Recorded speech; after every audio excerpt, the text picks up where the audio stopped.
The deepest mysteries of the lands between predate even the Golden Order, hinting at cosmic influences and ancient civilizations long forgotten, remnants of powers so vast and incomprehensible that even Queen Marika herself could only build her empire atop their ruins. Beneath the surface of every crumbling ruin, every inexplicable statue, every whispered incantation, lies a question without answer, a thread that leads not to clarity, but to deeper shadow.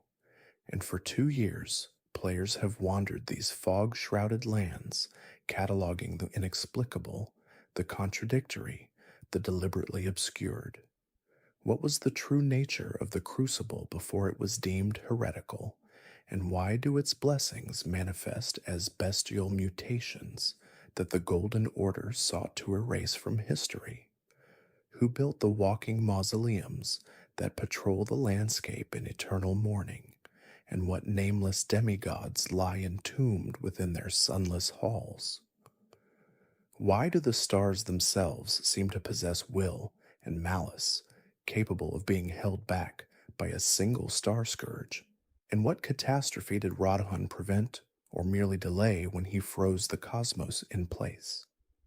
The game presents itself as a dark fantasy epic about demigods warring over fragments of power. But peel back that surface and you find something far stranger. A world where multiple realities seem to overlap, where time flows in contradictory directions, where gods from beyond the stars wage proxy wars through mortal champions who may not even comprehend the forces moving through them. Every item description is a fragment, every environmental detail a clue, every NPC dialogue a half-truth, and together they form not a coherent history, but a puzzle box designed by Hidetaka Miyazaki and George R. Martin to resist easy interpretation, to reward obsessive scrutiny, while never quite yielding complete understanding. This is not a world that wants to be understood. It is a world that has buried its own past beneath layers of propaganda, religious revisionism, and cosmic horror, where even the most fundamental questions, what is the Elden Ring? Where did it come from? What does it actually do? Have answers that shift depending on which unreliable narrator you trust. The community has spent thousands of collective hours freeze-framing animations, translating architectural styles, cross-referencing mythological references, building elaborate theories about the relationship between the greater will and the other outer gods, about whether Marika and Radagon were always the same being or became fused through some terrible alchemical process, about what Michaela was truly trying to achieve in his cocoon before Mog stole him away to some unknowable purpose.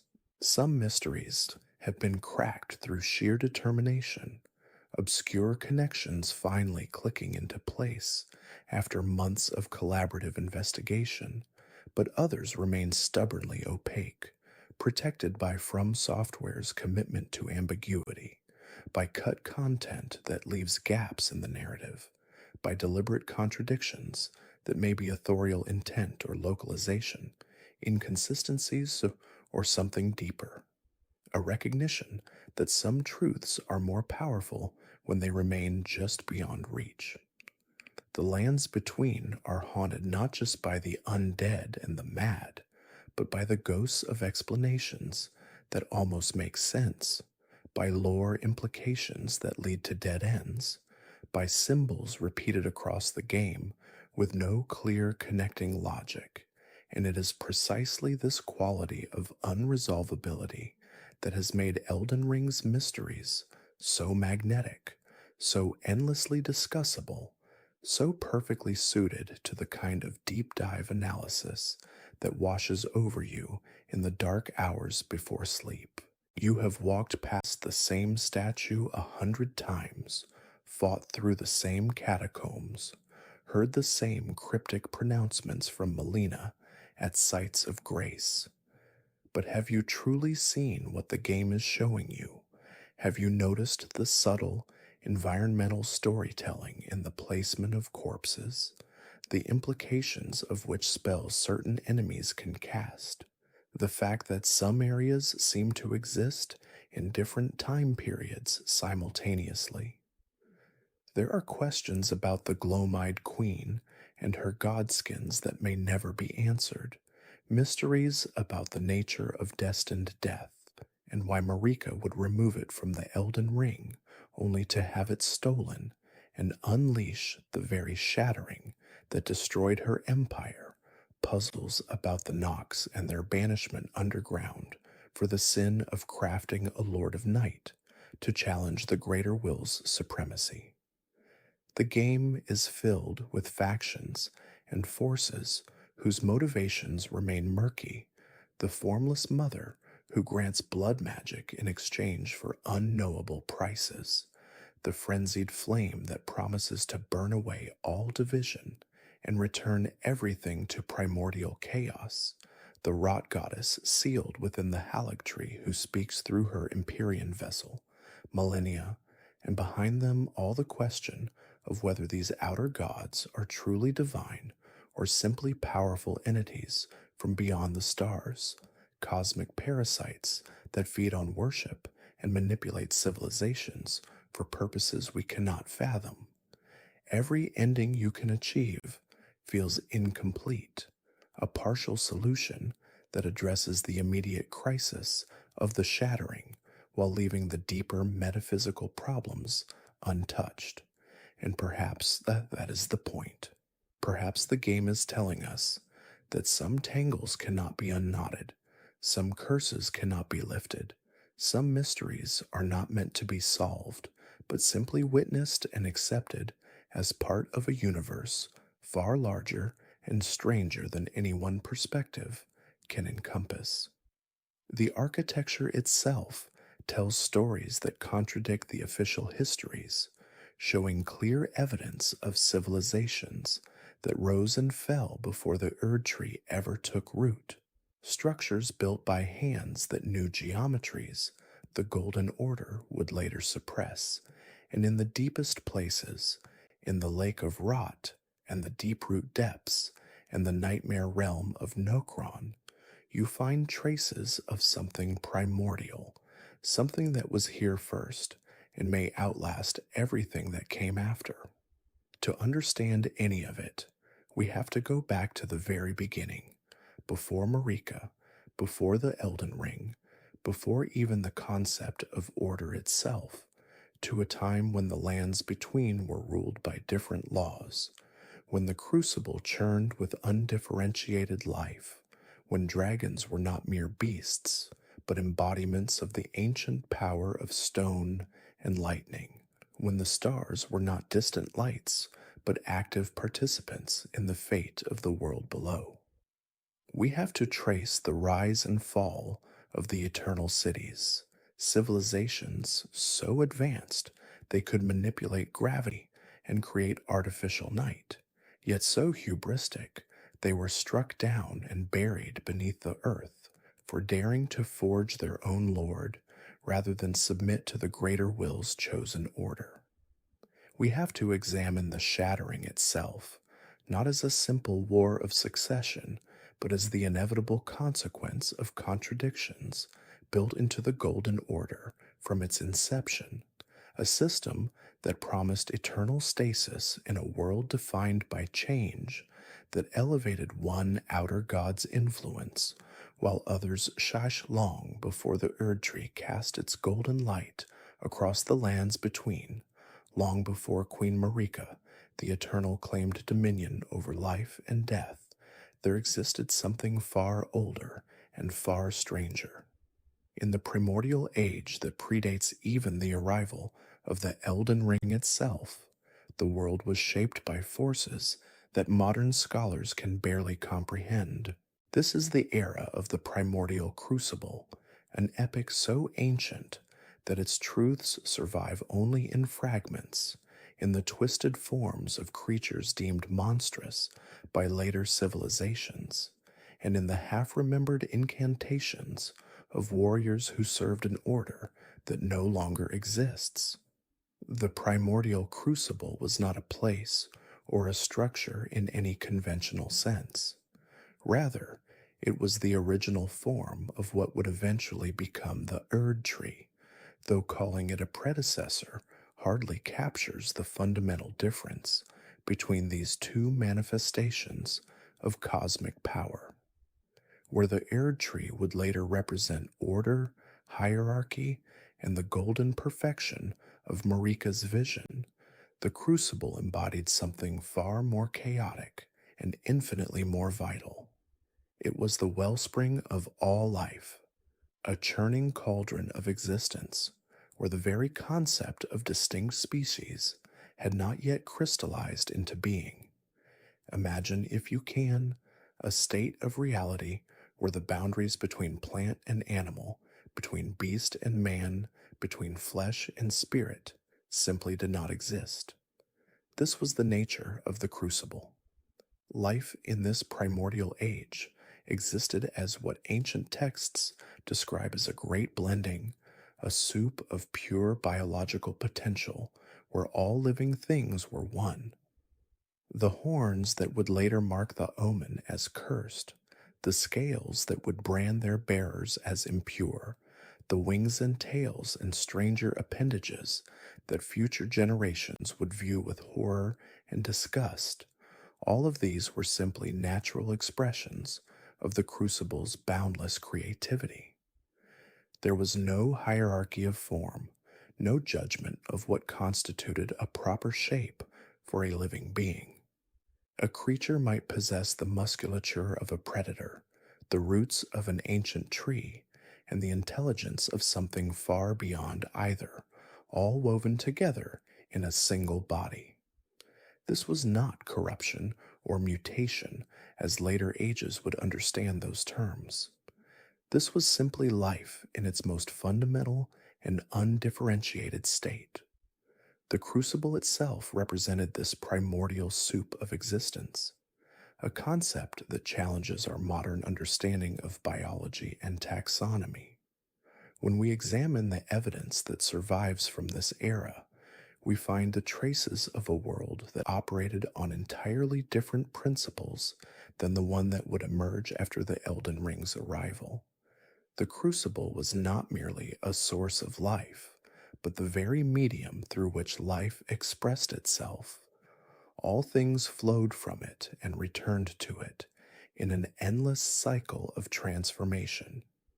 Death, as a final state, may not have existed in the way we understand it now. Instead, forms dissolved back into the primordial mixture, their essence recombining with others, to create new and ever-changing expressions of vitality.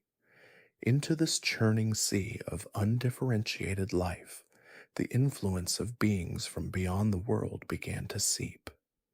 The outer gods, cosmic entities whose motivations and true natures remain largely incomprehensible to mortal minds, have always sought to shape reality according to their own inscrutable designs. Among these entities, one in particular found the crucible's formless potential deeply resonant with her own nature. The formless mother, an outer god, whose very title speaks to her affinity for the mutable and the undefined, established a connection to the crucible that would echo through the ages. She is associated not with order or structure, but with blood, with wounds, with the ecstatic joy of form breaking down and reforming. In the crucible's endless transformations, she found a reflection of her own essence. The formless mother's influence did not impose order on the crucible as other outer gods might have done. Instead, she stirred the primordial soup, intensifying its already chaotic nature. Her presence manifested in the birth of what later civilizations would call omens, beings whose bodies express the crucible's ancient power through horns, twisted limbs, and forms that defied categorization. But in this ancient era, there was no curse, no stigma attached to such births. These were simply children of the crucible, as natural and unremarkable as any other expression of life. The concept of an omen as something cursed, something to be hidden away in sewers and shunned by society, would only emerge much later, after the Golden Order had established its rigid definitions of what constituted acceptable existence. The formless mother's connection to the crucible also manifested in other ways. The practice of blood magic, of drawing power from wounds and sacrifice, likely has its roots in this primordial age. The Mogwin dynasty, which would emerge in a much later era under the guidance of Mog, Lord of Blood, would essentially be attempting to return to this ancient state of affairs, to reject the Golden Order's rigid categories and embrace the transformative power of blood and the formless mother's blessings. But we are getting ahead of ourselves. In this primordial age, such practices were not rebellions against an established order, because no such order yet existed to rebel against. In this ancient world, there arose warriors who would become legendary, though their true history would be obscured and misunderstood by later generations. The Crucible Knights were not merely soldiers or champions in the conventional sense. They were embodiments of the Crucible's power, living testaments to the primordial age's understanding of strength and vitality. These warriors served the primordial order not out of duty to a lord or kingdom, for such political structures likely did not yet exist, but out of a fundamental alignment with the Crucible's nature. They were extensions of its power, given humanoid form and purpose. The Crucible Knights embodied the raw, untamed power of the Crucible itself, and their bodies reflected this connection in ways that would seem monstrous to the refined sensibilities of later ages. They possessed aspects of beasts and plants woven into their very flesh. Some bore horns that could gore an enemy with the force of a charging bull. Others sprouted tails that could sweep aside multiple foes or maintain balance in combat with inhuman grace. Still others manifested the ability to breathe gouts of flame or emit clouds of toxic spores, borrowing the defensive mechanisms of creatures that had dissolved into the crucible and left their essences behind.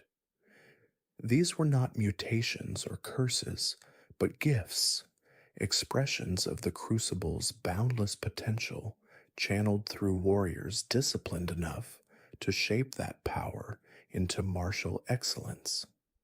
The Crucible Knights did not merely possess these physical attributes. They had developed, or perhaps been granted, incantations that drew power directly from the primordial life energy of the Crucible itself. These were not the refined golden incantations of the Erdtree that would come later, nor were they the calculated sorceries of those who studied the stars. Crucible incantations were raw, primal, and devastating. They allowed the knights to manifest aspects of the Crucible's blended life forms in combat.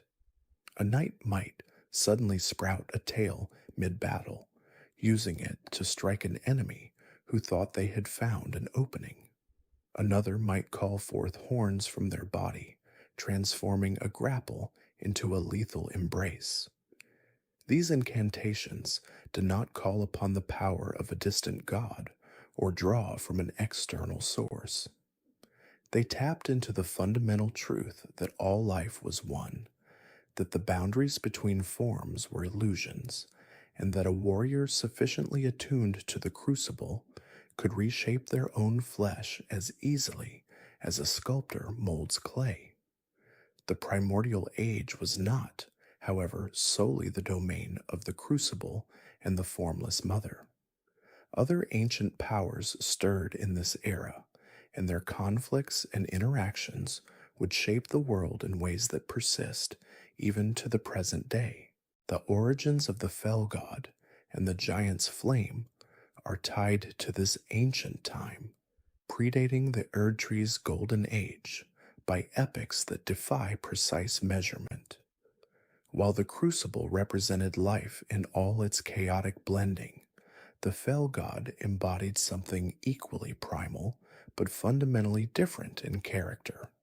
This was the power of destruction, of flame that consumed rather than nurtured, of heat so intense that it could melt stone and boil the very air.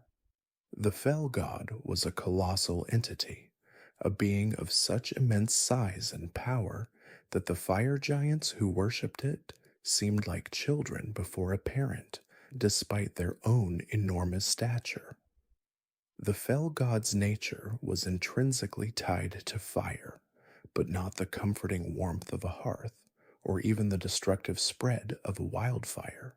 This was flame in its most absolute and purifying form, fire that existed not to clear away the old and make room for the new, but to reduce all things to ash and cinders, as an end in itself. Among the many forces that shaped this primordial world, the giant's flame stood as one of the most fearsome and enduring.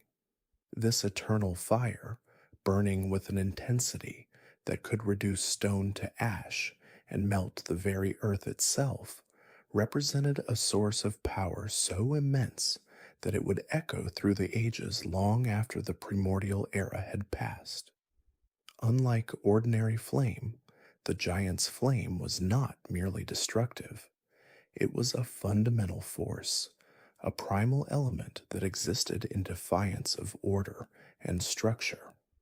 Where the crucible represented the chaotic blending of all life, the giant's flame embodied pure, unyielding destruction and renewal through fire. This flame never dimmed, never faltered, burning with the same ferocity from the moment of its first kindling, a testament to the raw elemental nature of the world before the establishment of any cosmic order. The keepers of this terrible flame were the fire giants, a race of colossal beings whose very existence was intertwined with the eternal fire they guarded. These towering figures inhabited the frozen wastes of the mountaintops of the giants, a realm of ice and snow that stood in stark contrast to the inferno they protected. The fire giants were not merely large humans or oversized warriors. They were beings of immense physical power, their bodies adapted to withstand both the killing cold of their mountain home and the searing heat of the flame they tended. Each fire giant bore a distinctive feature, a great burning eye set into their torso, a physical manifestation of their connection to the eternal fire. This eye was not simply decorative or symbolic. It represented their fundamental bond with the flame, a living conduit through which the fire's power flowed into their very being. The fire giants served as the sole keepers of the giant's flame, a responsibility that defined their entire civilization. They did not share this duty with any other race, nor did they permit outsiders to approach the flame's source. This isolation was not born of mere territorial instinct or xenophobia. The giants understood, perhaps better than any other beings of that age, the catastrophic potential of the flame they guarded.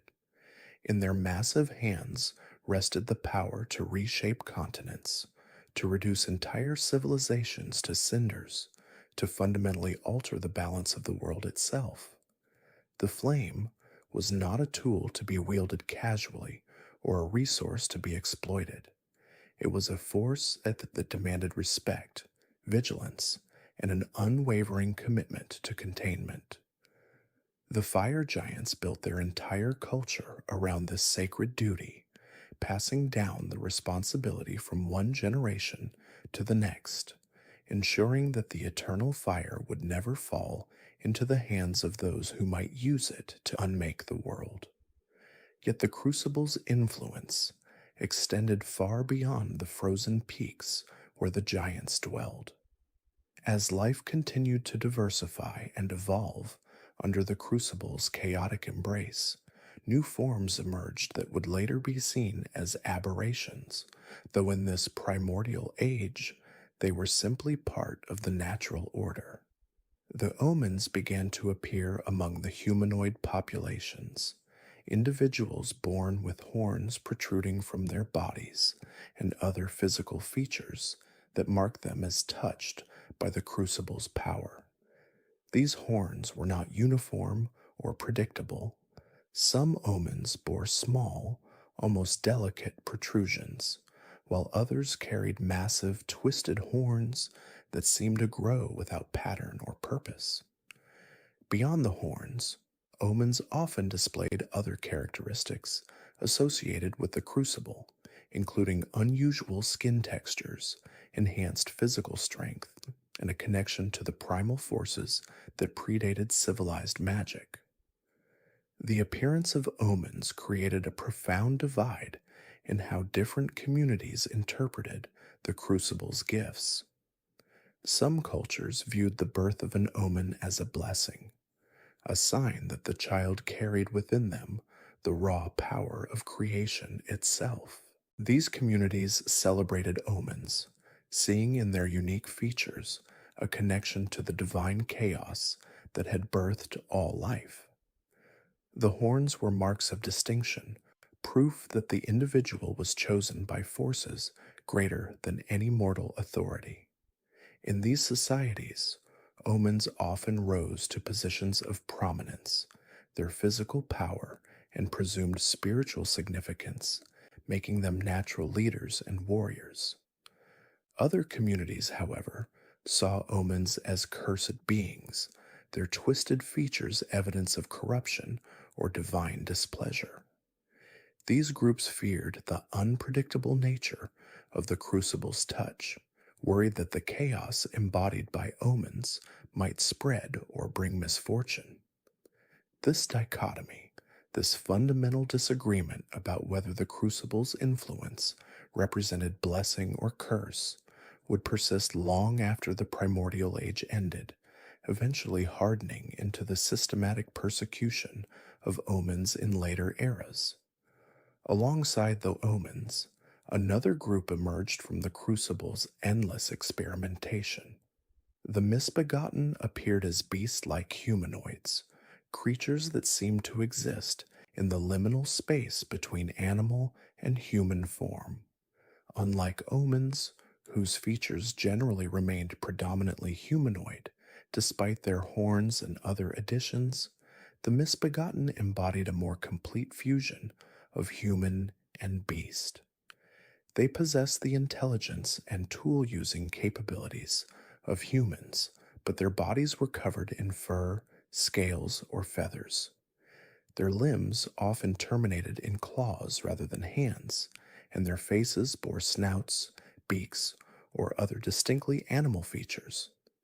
The misbegotten represented the raw, untamed aspects of the crucible in their purest form, living proof that the boundaries between species were fluid and permeable in this age before rigid categories had been imposed upon the world. The crucible's power did not limit itself to horns and animal features. Its influence manifested in countless forms across the spectrum of living beings. Wings sprouted from the backs of creatures that had never flown, membranous and powerful, granting the gift of flight to bloodlines that had previously been earthbound. Tails emerged, sometimes scaled like reptiles, sometimes furred like mammals, sometimes ending in spikes or clubs that served as natural weapons.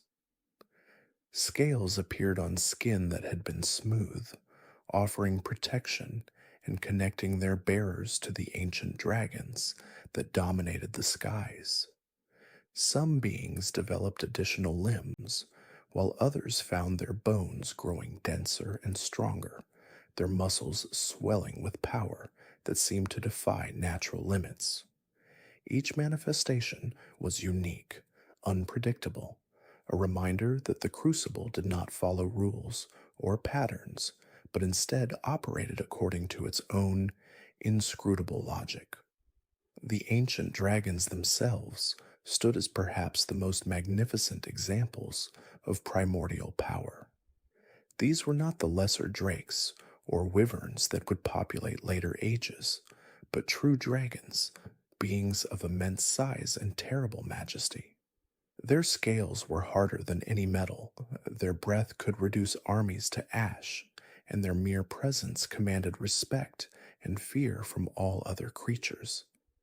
The dragons existed during this era as apex predators, and possibly as something even older, entities that may have predated even the crucible itself. Some scholars of later ages would theorize that the dragons represented a separate lineage entirely, beings that had emerged from a different primordial source or that had always existed, eternal and unchanging. The dragons built no cities and forged no tools, yet their intelligence was undeniable.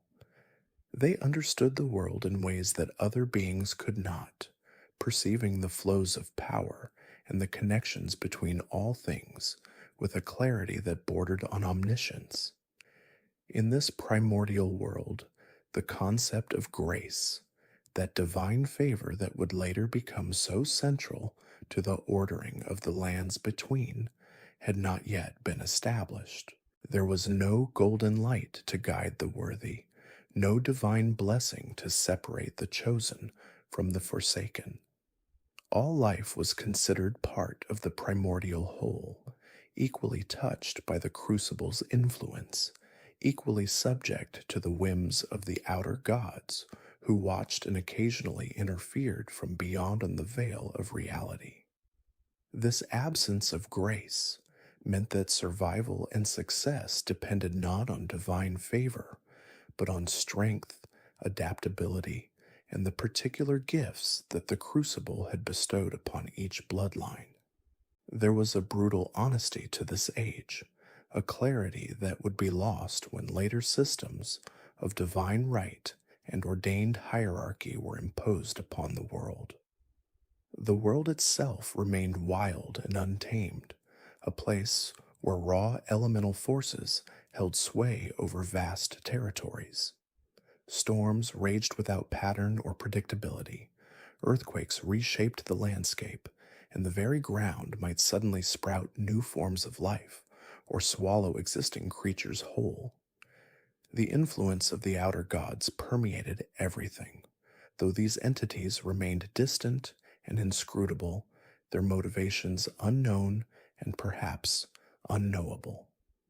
They did not rule directly, but instead exerted subtle pressures, nudging events in directions that served purposes only they understood. The formless mother whispered to those who would listen. The frenzied flame flickered at the edges of perception, and other powers, nameless and formless, moved through the world like currents in an invisible ocean. Perhaps most importantly, the distinction between divine and cursed remained fluid and uncertain. All life stemmed from the same primordial source. All beings carried within them the potential for both creation and destruction, for beauty and horror. The horns of an omen, the wings granted by the crucible, the eternal flame of the giants, these were neither inherently good nor inherently evil. They simply were manifestations of the fundamental chaos that had given birth to all existence. This ambiguity would not survive the coming of order. Long before the Golden Order, before the Erdtree stretched its golden roots through the soil of the lands between, another power held dominion over the realm. In the ancient era, sometimes called the Dragon Age, The world belonged to the ancient dragons, magnificent beings of stone and lightning whose civilization predated almost everything that would follow. This was an epic measured not in years but in eons, a time so distant that even its memory has nearly faded from the world. The ancient dragons were not mere beasts. They were sophisticated, intelligent beings who had constructed a society of their own, one built on principles and hierarchies that would seem alien to the humans and demigods who would later inherit the lands between. At the pinnacle of this draconic civilization stood Dragon Lord Placidusax, a creature of such immense power and majesty that his very presence shaped the reality around him. Placidusax was not simply a king in the manner you might understand the term. He held the title of Elden Lord, a designation that carries profound implications for our understanding of the world's history. The fact that Placidusax bore the title of Elden Lord tells us something crucial. There was an Elden Ring before the one we know, before the greater will imposed its order upon the lands between. This previous Elden Ring, the one that Placidusax served, may have been fundamentally different in nature, perhaps embodying different cosmic principles entirely. The Elden Ring, as we understand it, is not a singular, unchanging artifact, but rather a vessel for divine power, one that can be shaped and reshaped by the god who wields it. Placidusax's role as Elden Lord indicates he was the consort or champion of a god, just as Godfrey would later serve Marika, but this god's identity remains one of the deepest mysteries in the lands between. The center of ancient dragon civilization was Dragonmount, though the precise location and nature of this place has been lost to time. What we know is that the ancient dragons created something far more complex than a simple nest or lair. They built a society with structures both physical and metaphysical, a civilization that endured for countless ages. The architecture and organization of this dragon society would have been utterly unlike anything constructed by human hands. Dragons did not need shelter from the elements, did not require the same spaces and passages that mortal beings do. Their monuments and gathering places would have been designed for creatures who commanded lightning and could reshape stone with their very breath. Within this civilization, the ancient dragons practiced their own form of magic, a power that was intrinsically tied to their nature as beings of stone and storm. This magic, which would later be studied and partially replicated by humans in what became known as the dragon cult, was fundamentally different from the incantations that would emerge after the Erdtree's rise.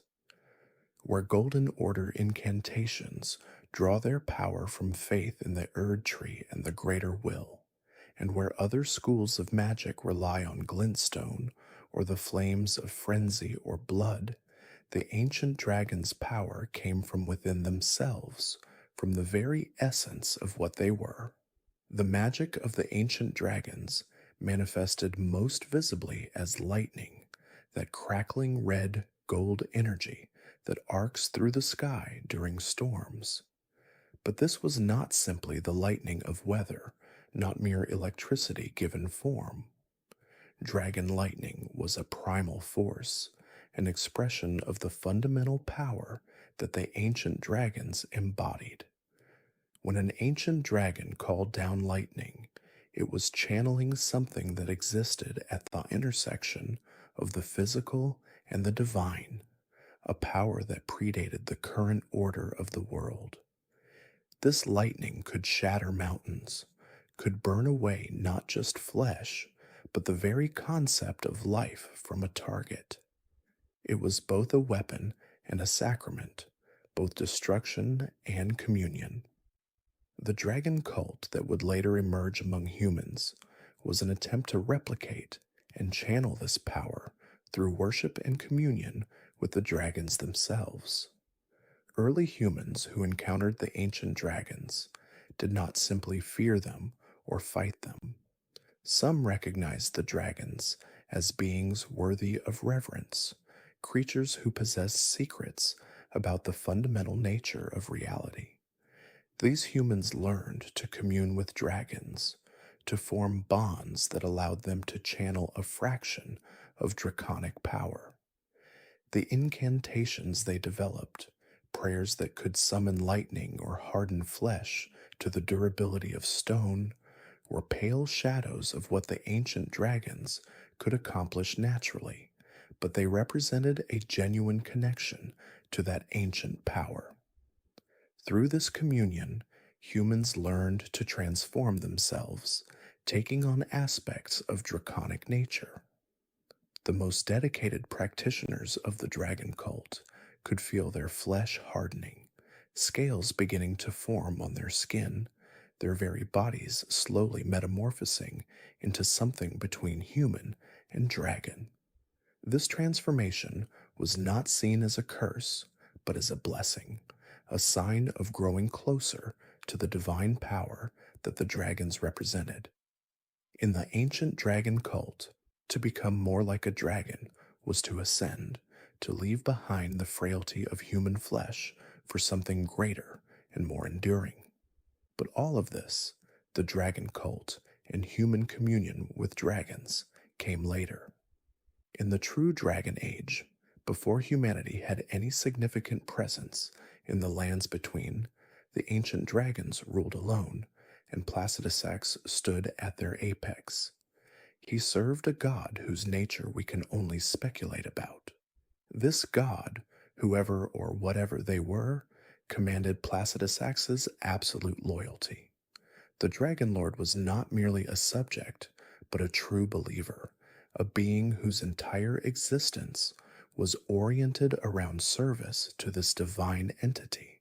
Then something happened. The god that Placidusax served vanished from the lands between.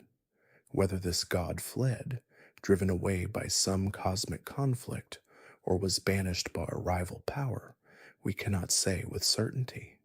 What we know is that the god departed, leaving Placidusax behind.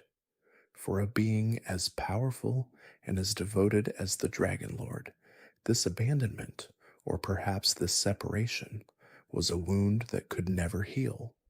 Rather than accept his god's absence, rather than take up the mantle of rulership in his own right, or pledge himself to a new divine power, Placidusax chose to wait. The Dragon Lord withdrew to a place beyond time itself, to the heart of a storm that exists outside the normal flow of temporal reality. There, in Farum Azula, the crumbling city that floats through clouds and memory, Placidusax lies in a state between sleep and waking, between life and death, between past and future. He waits for his god to return, has been waiting for eons, and will continue to wait for eons more if necessary. This is not the sleep of exhaustion or the hibernation of a beast. This is the vigil of absolute faith, the patient devotion of a being who cannot conceive of a world where his god does not eventually return. When you encounter Placidusax, if you find your way to that space beyond time, you see a creature that has been ravaged by the ages. The Dragon Lord is missing several of his heads. The stumps where they once grew are visible, ancient wounds that have long since scarred over but never truly healed. The mystery of these missing heads has never been definitively explained. Some scholars believe they were lost in battle, perhaps in the conflict that led to his god's departure, or in the wars that followed as the Age of Dragons gave way to the Age of the Erdtree. Others suggest something more metaphysical, that the loss of his heads is tied directly to the loss of his god, that they represent aspects of divine power that departed with the deity he served. The true nature of Placidusax's god remains one of the most tantalizing mysteries in all the lore of the lands between. We know this god existed. We know Placidusax served them as Elden Lord. We know they commanded an Elden Ring of their own, but we do not know their name, their nature, or their ultimate fate. Were they a being like Queen Marika, a god in physical form who walked the lands between? Or were they something more abstract, a cosmic principle or outer god that manifested through the Elden Ring? The game offers no clear answers, only hints and implications. What makes this mystery even more profound is the question of the greater will's involvement, or lack thereof. The greater will, that cosmic entity that would later send the Elden Beast to the lands between and establish the Golden Order through Marika, seems to have had no connection to Placidusax's god. The ancient dragons were not merely beasts of legend. They were teachers, allies, and in some cases, friends to those who would come after. Among the most storied of these relationships was the bond between Fortisax and Godwyn the Golden. Fortisax, whose scales gleamed with the characteristic stone-like texture of the ancient dragons, and whose mastery over red lightning marked him as one of the most formidable of his kind, formed a friendship with Godwyn that would echo through the ages. This was no mere alliance of convenience. The two fought side by side, and their camaraderie became the stuff of legend in the Golden Order's histories. When Godwyn would later fall to the assassin's blades on the Night of Black Knives, it was Fortisax who would refuse to abandon his friend. The dragon would descend into the depths where Godwyn's body festered with deathroot, fighting endlessly against the corruption that spread through the prince's remains. This devotion speaks to something profound about the ancient dragons. They were capable of loyalty that transcended species, of bonds that defied even death itself. Lanceax represents another fascinating dimension of the ancient dragon's interaction with the younger races.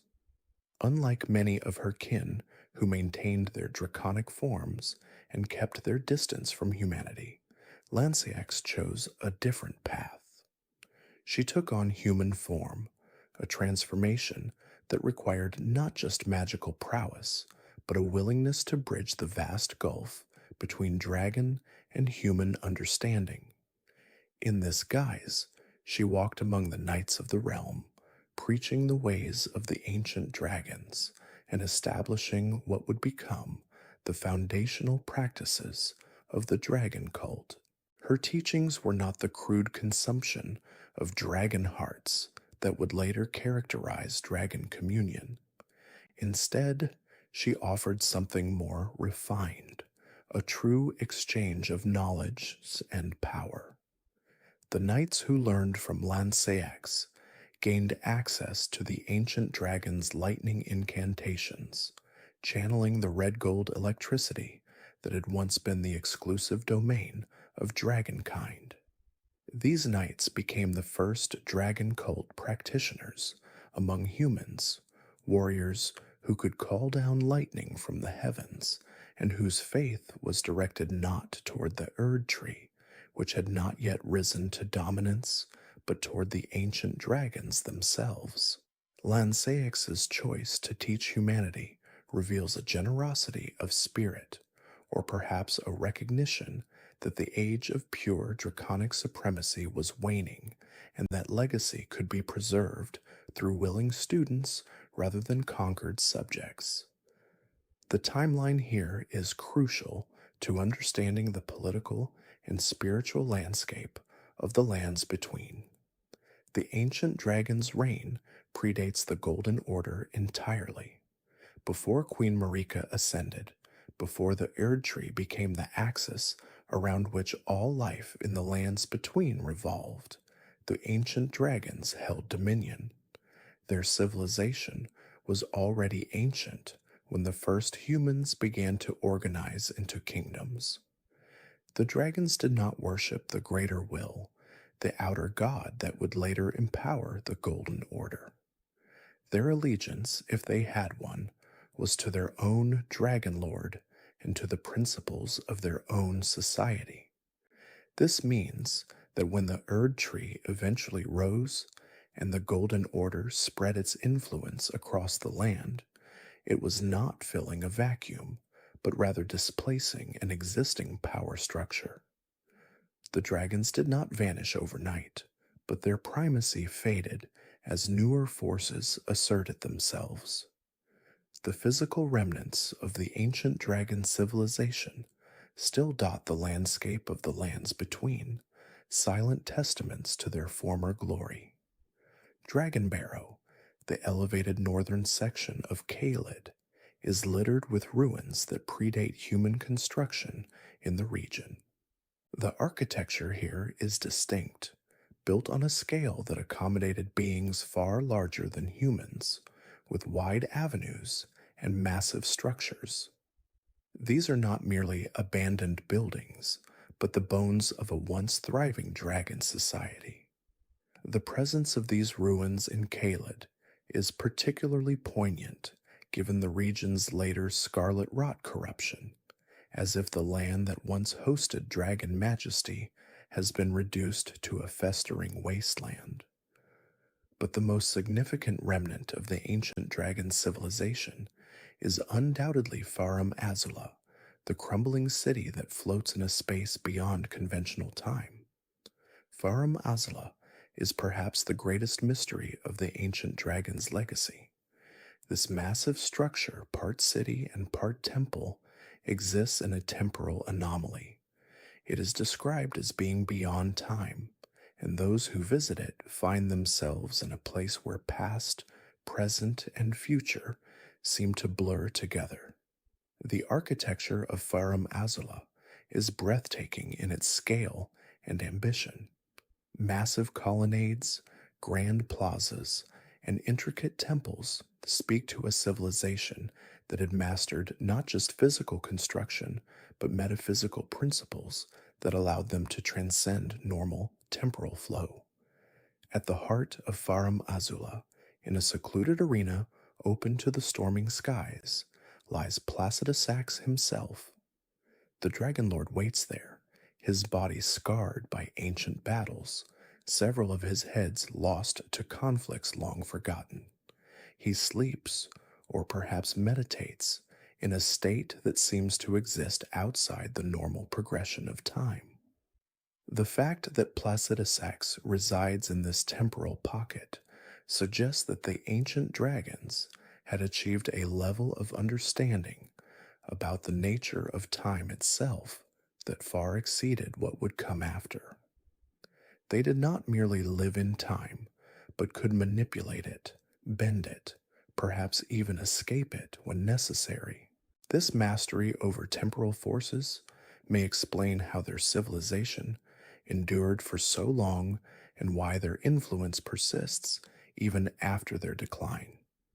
Throughout the lands between, you can find dragon communion seals, peculiar items that serve as catalysts for incantations.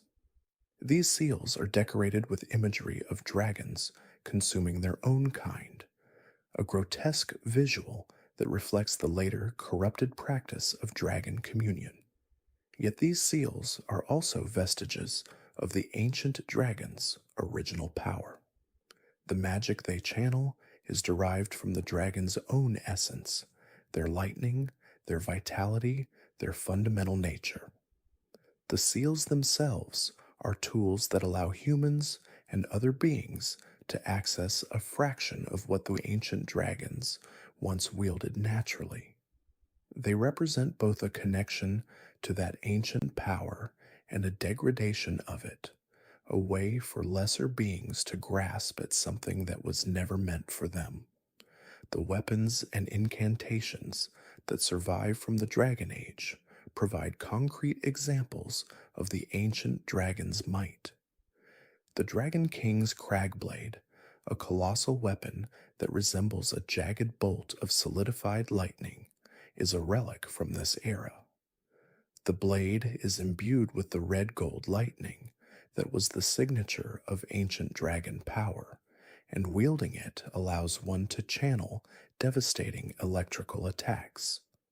The weapon's very existence demonstrates that the ancient dragons could forge implements of war that blended their natural abilities with crafted form, creating artifacts that would outlast their civilization by millennia. Similarly, the incantations that bear the ancient dragons' names preserve their magical traditions. The ancient dragon lightning spear allows the caster to hurl a massive bolt of red lightning, mimicking the attacks that ancient dragons could unleash with a mere thought. The ancient dragon's lightning strike calls down multiple bolts from the sky, creating a storm of electricity that can devastate entire areas. These incantations are not mere imitations, but echoes of the original magic, passed down through the dragon cult and preserved by those who studied under dragons like Lanceax. They represent a direct lineage of power stretching back to the Dragon Age itself. Yet for all their might, for all their mastery over lightning and time, the ancient dragon civilization did decline. The reasons for this decline are not entirely clear, lost to the same temporal mysteries that shroud Farum Azula itself. Perhaps it was the simple passage of ages, the natural entropy that affects even the mightiest civilizations. Perhaps it was conflict with emerging powers, wars that left Placidusac scarred and reduced the dragon population. Perhaps it was a choice, a recognition that their time had passed and that new forces would shape the future of the lands between. Whatever the cause, the ancient dragon's grip on the world loosened. Their cities fell into ruin, their numbers dwindled, and the dragons who remained either retreated to places like Farum Azula or adapted to the changing world by forming relationships with the new powers that arose.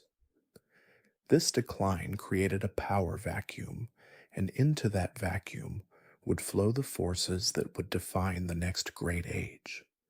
The greater will would find its vessel in Queen Marika, the Erdtree would rise, and the Golden Order would establish a new hierarchy. But the ancient dragon's legacy would never truly disappear.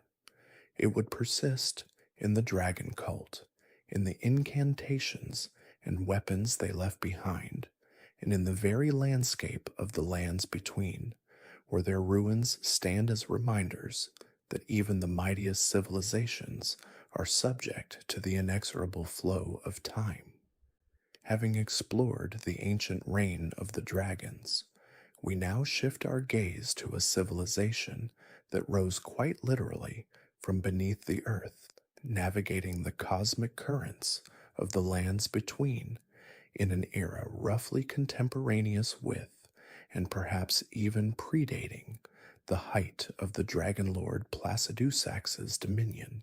Our timeline now settles on the post-ancient era, a period marked by the rise of the Tski eternal cities and their enigmatic inhabitants, the Maasnuix.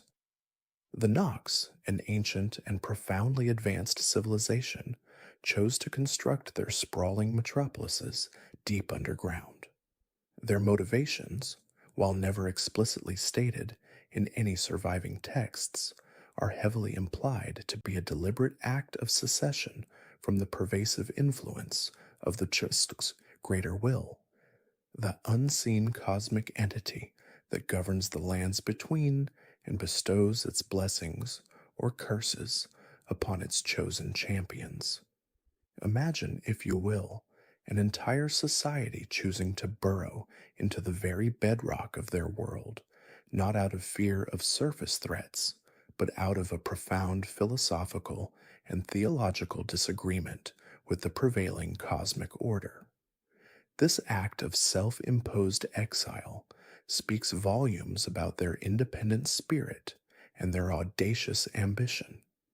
They sought to forge their own destiny, free from the dictates of an unseen, all powerful deity. Within the subterranean confines of the eternal cities, the Nox honed their considerable talents. They were masters of magic, particularly Astal related sorceries. This connection to Astal, the natural born of the void, a terrifying cosmic entity, suggests a deep understanding of the void and the power it wields. Their magic often manifested as shimmering, ethereal projectiles and gravitational manipulations, reflecting the celestial bodies. But their prowess wasn't limited to the arcane.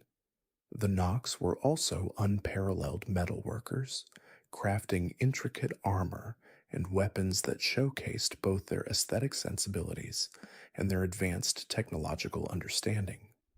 The Nox Monk and Bestes Nox Swordstrestals armor sets, found scattered throughout the ruins of their cities, are prime examples of this artistry, featuring delicate filigree and a distinctive, almost otherworldly design. Their blades, often imbued with magical properties, were forged with a precision that few other civilizations in the lands between could ever hope to replicate.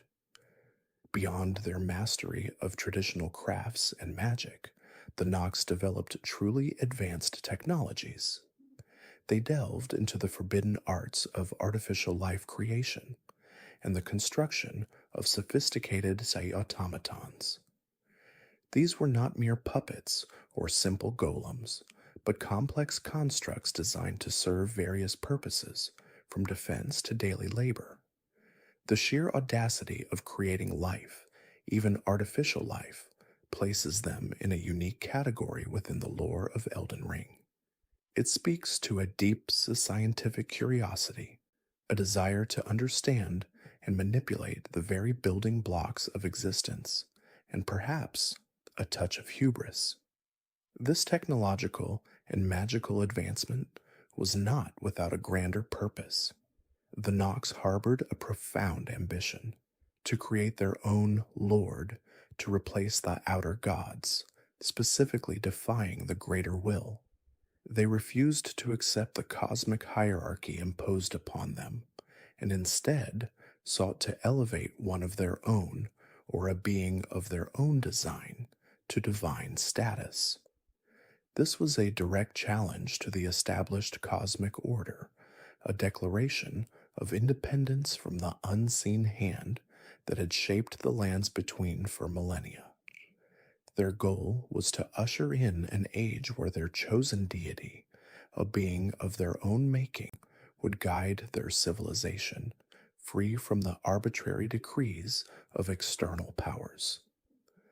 This desire for self-determination, for a god crafted in their own image rather than one imposed upon them, was the driving force behind many of their most audacious experiments. Their ambition involved crafting a new god from a living being, a process that likely involved extensive and perhaps ethically questionable experimentation. The Nox were not content with simply worshipping a new deity. They sought to engineer one. This wasn't a matter of faith alone, but of scientific and magical manipulation, a fusion of biology and divinity. The specifics of these experiments are shrouded in mystery, but the implications are clear. They were pushing the boundaries of what was considered possible, delving into the very essence of life and consciousness in their quest to forge a divine being. One can only imagine the countless attempts, the failures, the ethical dilemmas, and the sheer intellectual power required to even conceive of such a project. They sought to distill the very essence of godhood, to imbue a living vessel with the power and authority to stand against the established outer gods. As part of these grand experiments, the Nox delved into the creation of artificial life, leading to the development of the Mausasus silver tears. These enigmatic beings are amorphous, silvery masses capable of mimicking other forms with startling accuracy. The silver tears are not merely shapeshifters, they are constructs designed to adapt and evolve, to perfectly replicate the physical attributes of other creatures.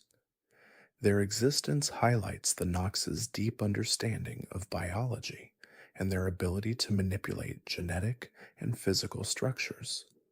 They were, in essence, living experiments, testaments to the Nox's relentless pursuit of their ultimate goal. These creatures, often found in the ruins of the eternal cities, serve as a stark reminder of the advanced and often unsettling science practiced by the Nox. They were a stepping stone, a proof of concept for their grander design. Building upon the foundations laid by the Nox, a subset or evolution of their civilization, known as the Night Folk, continued these experiments with a specific focus on the mimic tears. The Night Folk, distinguished by their darker, often more crystalline forms, refined the technology of the silver tears, pushing it to its absolute limits. The mimic tears were an even more advanced form of artificial life, capable of perfectly replicating not just the physical form, but also the abilities and even the consciousness of a host. Imagine a being that can become you, not just in appearance, but in every conceivable way, wielding your weapons, casting your spells, and even mimicking your fighting style. This level of replication is astonishing and speaks to a profound understanding of both physical and metaphysical properties. The mimic tears were intended to be a vessel or a crucial component for their desired god, a being capable of perfectly replicating a host. The ambition was clear: to create a god that could assume any form, that could perfectly embody the essence of whatever being they deemed worthy of divinity. Perhaps they envisioned a god that could take on the form of a powerful warrior, a wise sage, or even a beloved leader, adapting to the needs and desires of their people. This flexibility, this perfect adaptability, was seen as a key attribute for their chosen deity. The mimic tears were not merely weapons or servants, they were the raw material, the foundational element for the ultimate expression of the Nox's defiance against the greater will. They were the living clay from which a new divine being would be sculpted, a being capable of challenging the very fabric of cosmic power. However, such profound defiance and audacious ambition could not go unnoticed by the prevailing cosmic power of the lands between. The Cassiner Greater Will, perceiving the Nox's direct challenge and their attempts to usurp its authority, intervened to punish them. The Greater Will is not a benevolent deity in the traditional sense. It is a force of order, a cosmic will that demands obedience and punishes deviation. The Nox's attempts to create their own god, to forge their own destiny outside of its influence, were a direct affront, an act of cosmic rebellion that could not be tolerated. The punishment, when it came, was swift and devastating. The intervention involved a cataclysmic starfall, or meteor shower. This was not a natural celestial event, but a deliberate act of divine wrath, a cosmic bombardment orchestrated by the greater will. Imagine the heavens themselves raining down fire and destruction, not as random cosmic debris, but as a targeted strike against a defiant civilization. This meteor shower destroyed vast portions of the eternal cities, shattering their magnificent structures and burying them deeper beneath the earth. The very stars, once a source of inspiration for their Astal-related sorceries, became instruments of their demise. The impact was so profound that it sealed the surviving portions of the eternal cities underground, transforming them into the melancholic ruins we can explore in the present day of the lands between.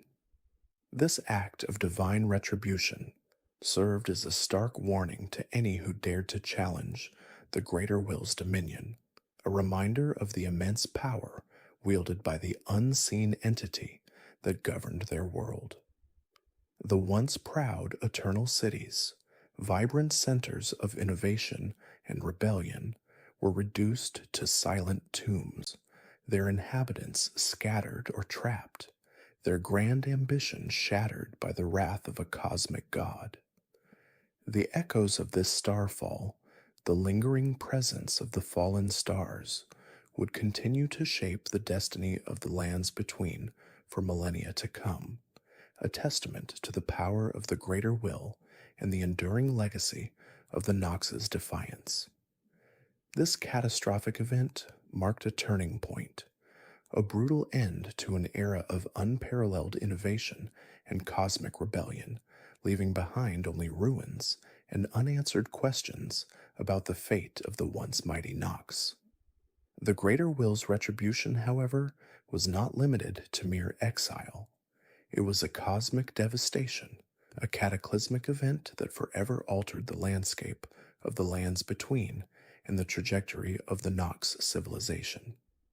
Evidence strongly suggests that Astal, natural born of the void, a terrifying cosmic entity of immense power, was either directly involved in or entirely responsible for this widespread destruction.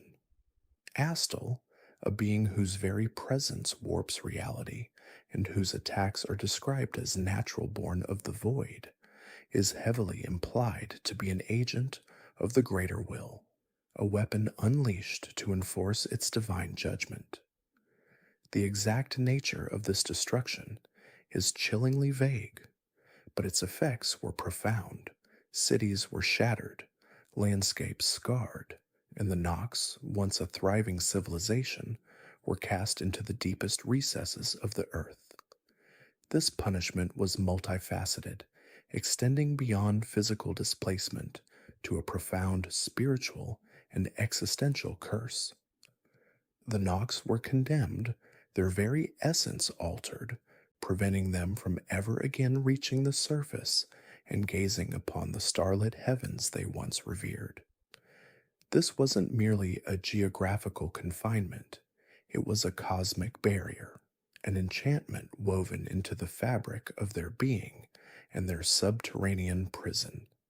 To emphasize this eternal separation from the celestial, a cruel irony was inflicted upon them. Their eyes were either physically removed or rendered permanently sightless, symbolizing their inability to ever again look upon the stars, the very objects of their forbidden worship. This act served as a constant, agonizing reminder of their transgression against the greater will and their forced detachment from the cosmic order they once sought to understand and perhaps even manipulate. The imagery of the blind Nox, forever yearning for a light they can no longer perceive, is a powerful testament to the severity of their punishment. Despite this devastating setback, the indomitable spirit of the Nox endured. Driven by a desperate hope and perhaps a lingering defiance, they embarked on a monumental undertaking, the creation of their own god, a being that could potentially defy the greater will, or at least offer them a path to salvation. This ambition was the culmination of their advanced alchemical and magical knowledge, a grand project aimed at forging a new divine entity from the very essence of life and magic. However, their efforts were ultimately thwarted.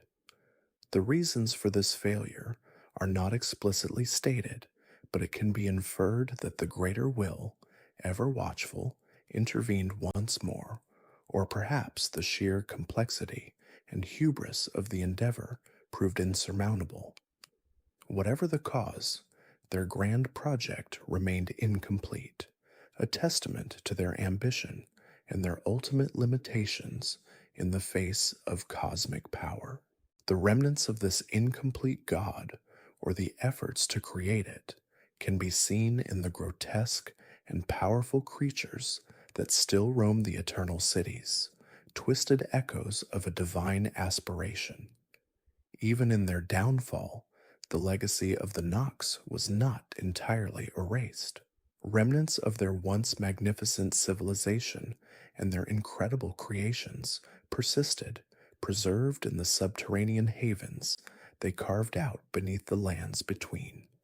These became known as the Eternal Cities, places like Nokron, the Eternal City, and Noxtella, the Eternal City, testaments to their architectural prowess and their enduring if broken spirit. Within these sprawling, labyrinthine structures, the surviving night folk, as they came to be known, continued to exist, guarding their secrets and maintaining their traditions in the perpetual twilight. Among their most enigmatic creations were the mimic tears. These sentient, amorphous beings, capable of perfectly replicating any form they encountered, represent a peak of Nox biological engineering and magical artistry. The true purpose of the mimic tears and the night folk's extensive experiments with artificial life remains shrouded in mystery, hinting at deeper, more complex intentions than simple self-defense or utility. Were they intended as a new form of life, a replacement for their cursed existence, or perhaps as a means to achieve their forbidden divine ambitions? The mimic tear ash, a powerful spirit ash that allows the tarnished to summon a perfect copy of themselves, offers a glimpse into their capabilities, but not their ultimate design philosophy. The night folk's fascination with artificial life, as evidenced by the various animated constructs and silver-colored creatures found throughout the eternal cities, suggests a profound desire to transcend natural limitations, perhaps even to bypass the very laws imposed by the greater will. This drive for artificial creation points to a deep-seated philosophical current within Nox society, one that valued ingenuity and self-determination above all else. The Nox's ultimate goals, including the exact nature of the desired lord they sought to create or serve, also remain tantalizingly obscure. Was it a lord of the stars, a celestial sovereign to reclaim their lost connection to the cosmos? Was it a lord of artificial life, a being forged to embody their defiance of natural order? Or was it something else entirely, a concept so alien to the surface world that its true meaning has been lost to time? The lingering mystery surrounding their motivations only adds to the allure and tragedy of their story, painting them as a civilization driven by profound yet ultimately unfulfilled aspirations. Their pursuit of a god, their experiments with life, and their unwavering defiance all point to a grand design, a cosmic ambition that was cut short by a superior power. As the millennia passed, the eternal cities, once vibrant centers of Nox civilization, became ruins, albeit magnificent ones. Populated by the remaining night folk, their silver-skinned descendants, and the various artificial life forms they created, these subterranean metropolises became forgotten realms, their purpose and history largely unknown to the surface world. The grandeur of Nokron, with its vast aqueducts and towering structures, and the ethereal beauty of Noxtella, bathed in the soft glow of artificial moonlight, speak of a civilization that once rivaled and perhaps even surpassed the Golden Order in its technological and magical sophistication. Yet they are now but echoes of their former glory, haunted by the past and the lingering presence of their cursed inhabitants. Within these decaying yet still imposing cities, the surviving Nox continued their traditions, their rituals, and their grim guardianship of ancient secrets. They maintained their unique culture, their knowledge of alchemy and magic, and their deep-seated resentment of the greater will. Their existence became one of quiet perseverance, a slow decline in the shadow of their former greatness. They are depicted as stoic and melancholic, their lives defined by their eternal exile and their unfulfilled ambitions. They guard not only their physical cities, but also the remnants of their forbidden knowledge, waiting perhaps for a time when their curse might be lifted, or when a new opportunity might arise to fulfill their ancient dreams. The fate of the Nox as a unified civilization after the Greater Will's devastating punishment is largely unknown. The once cohesive society that challenged the cosmic order was shattered, leaving behind only scattered remnants. These fragmented communities, isolated in their subterranean enclaves, continued to exist, but the grand overarching purpose that once bound them together seems to have dissipated. Their story is one of enduring defiance in the face of overwhelming odds, a testament to the resilience of a people who dared to dream beyond the boundaries set by the gods. Their ultimate destiny remains an open question, a lingering mystery in the vast tapestry of the lands between, inviting further exploration and speculation.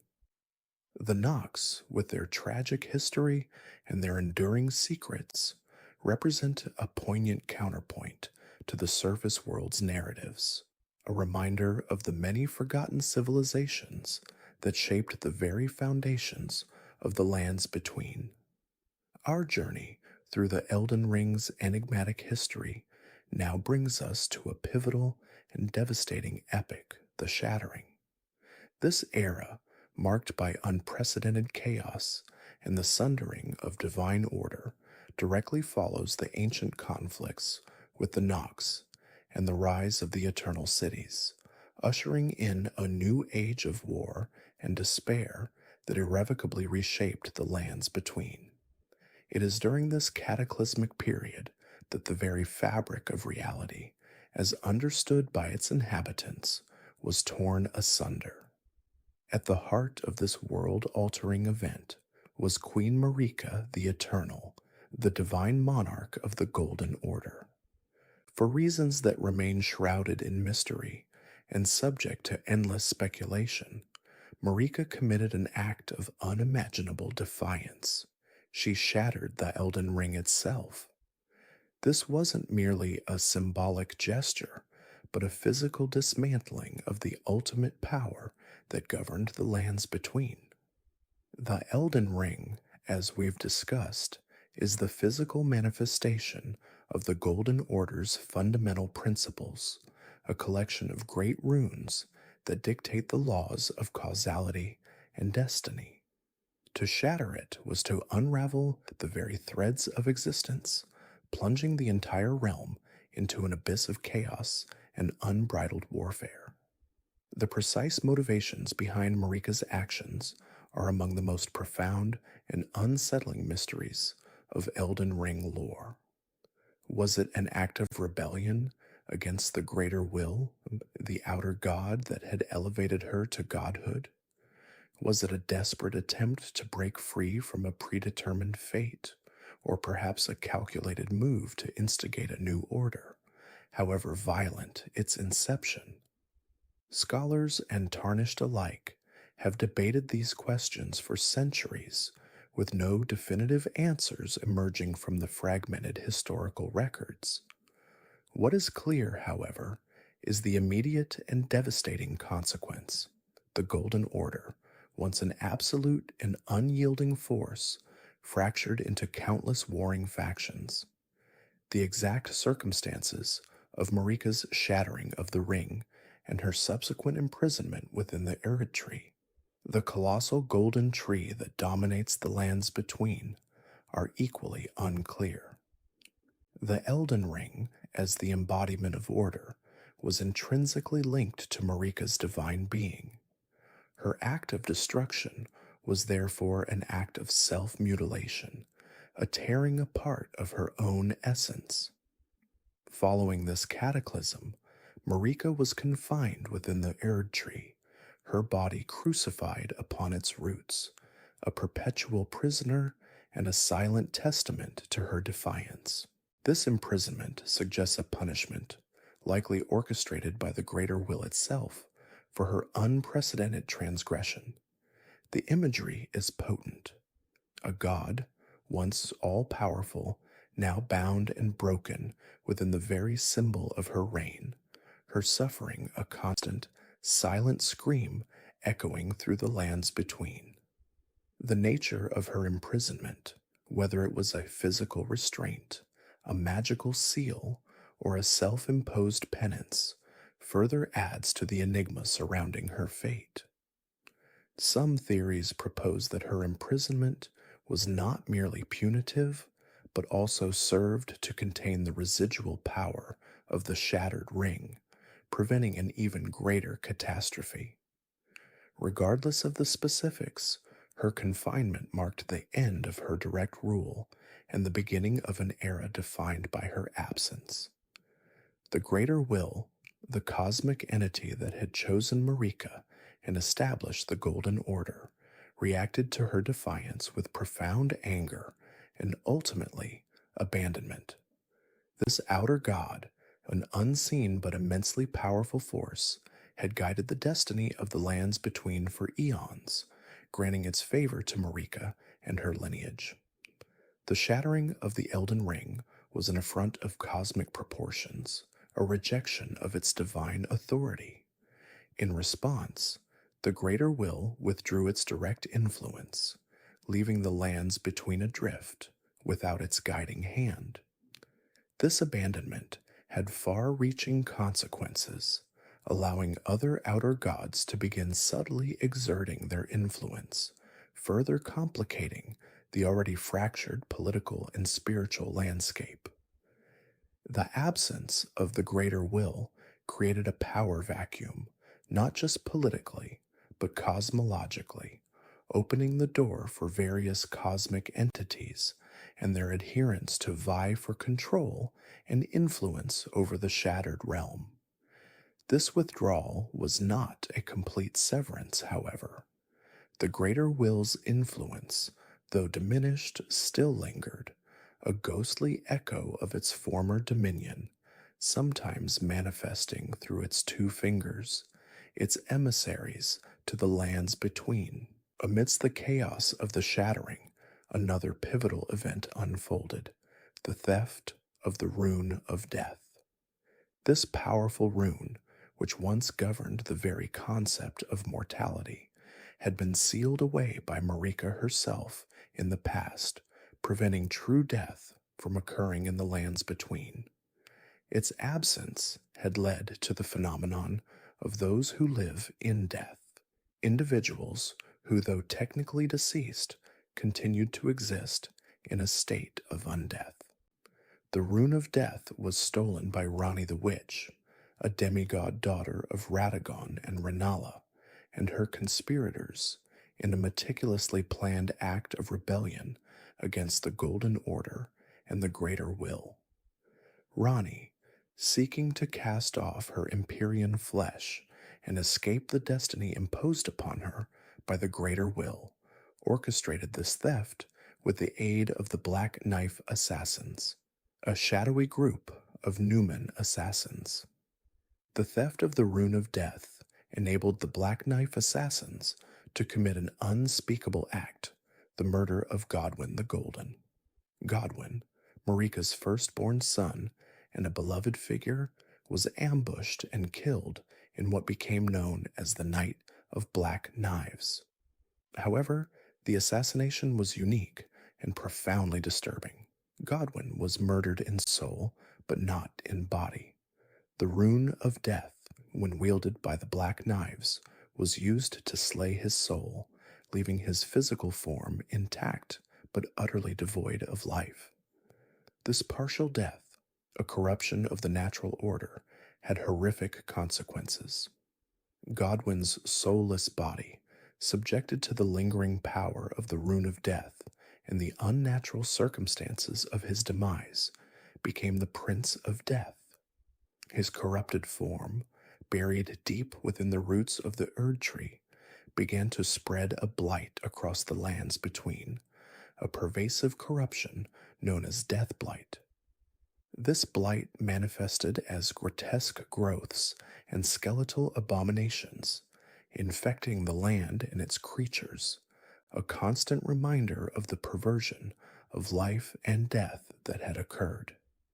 The roots of the Erdtree, meant to be a source of life and sustenance, instead became a conduit for this insidious plague, further destabilizing the already fractured realm. Godwyn's fate is a tragic testament to the devastating consequences of tampering with fundamental cosmic laws. His death, or rather, his undeath, became a foundational element of the shattered world, a festering wound at its very core. With the Elden Ring shattered, its power fragmented, and its divine order in disarray, Marika's demigod children, each possessing a shard of the shattered Elden Ring, known as a Great Rune, began to wage war amongst themselves. These great runes, imbued with immense power, transformed their wielders into beings of extraordinary might, but also fueled their ambitions and exacerbated their flaws. The demigods, once united under their mother's rule, now turned against each other in a desperate struggle for supremacy and control over the remnants of the Elden Ring. This brutal conflict, known as the Shattering War, engulfed the entire lands between, turning once prosperous regions into desolate battlegrounds. Each demigod, driven by their unique desires and interpretations of their destiny, sought to reforge the Elden Ring in their own image, or simply to consolidate power in the ensuing chaos.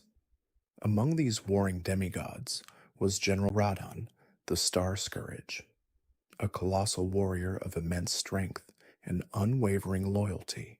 Radagon was driven by his profound love for his scrawny, beloved steed, Leonard, and an even deeper desire to protect Caelid, his domain, from the encroaching influence of the outer gods. Recognizing the cosmic implications of the shattered Elden Ring and the weakened state of the greater will, Radagon took it upon himself to hold back the stars. Through sheer will and unimaginable power, he prevented the celestial bodies from moving, effectively freezing the cosmic clock and preventing other outer gods from fully manifesting their influence in the lands between. This act, though heroic in its intent, had unforeseen consequences, as it also halted the natural flow of destiny and the return of the tarnished. His devotion to Caelid and his steed speaks to a complex character, a demigod of immense power capable of both tender affection and earth-shattering feats of strength. His decision to defy the natural order of the cosmos highlights the desperation and the immense stakes involved in the shattering. The climax of this initial phase of the Shattering War came in a cataclysmic battle in Caelid, a region already blighted by war and corruption. This was where Malenia, the Blade of Miquella, confronted General Radagon. Malenia, an Empyrean and one of the most formidable demigods, was afflicted by the scarlet rot, an insidious and highly contagious outer god's influence that slowly consumed her body. Despite her debilitating condition, Malenia was an unmatched warrior, her skill with a blade legendary. The clash between these two titans was an event of unparalleled destruction, a testament to the raw power unleashed by the shattered Elden Ring. The battle ravaged Caelid, turning its already desolate landscape into an even more grotesque wasteland, forever scarred by the remnants of their titanic struggle. Malenia's unleashing of the Scarlet Rot in her final, desperate moments against Radagon had a profound and lasting impact on the region, transforming it into a festering, crimson-hued hellscape, a constant reminder of the devastating power of the outer gods and the tragic consequences of the demigods' war. This epic confrontation, born from the chaos of the shattering, would have lasting repercussions, shaping the course of the lands between for centuries to come, and setting the stage for the arrival of the Tarnished. Miquella the Unalloyed, Malenia's twin brother, a figure of profound compassion and staggering intellect, bore witness to her suffering and the devastating consequences of the Scarlet Rot.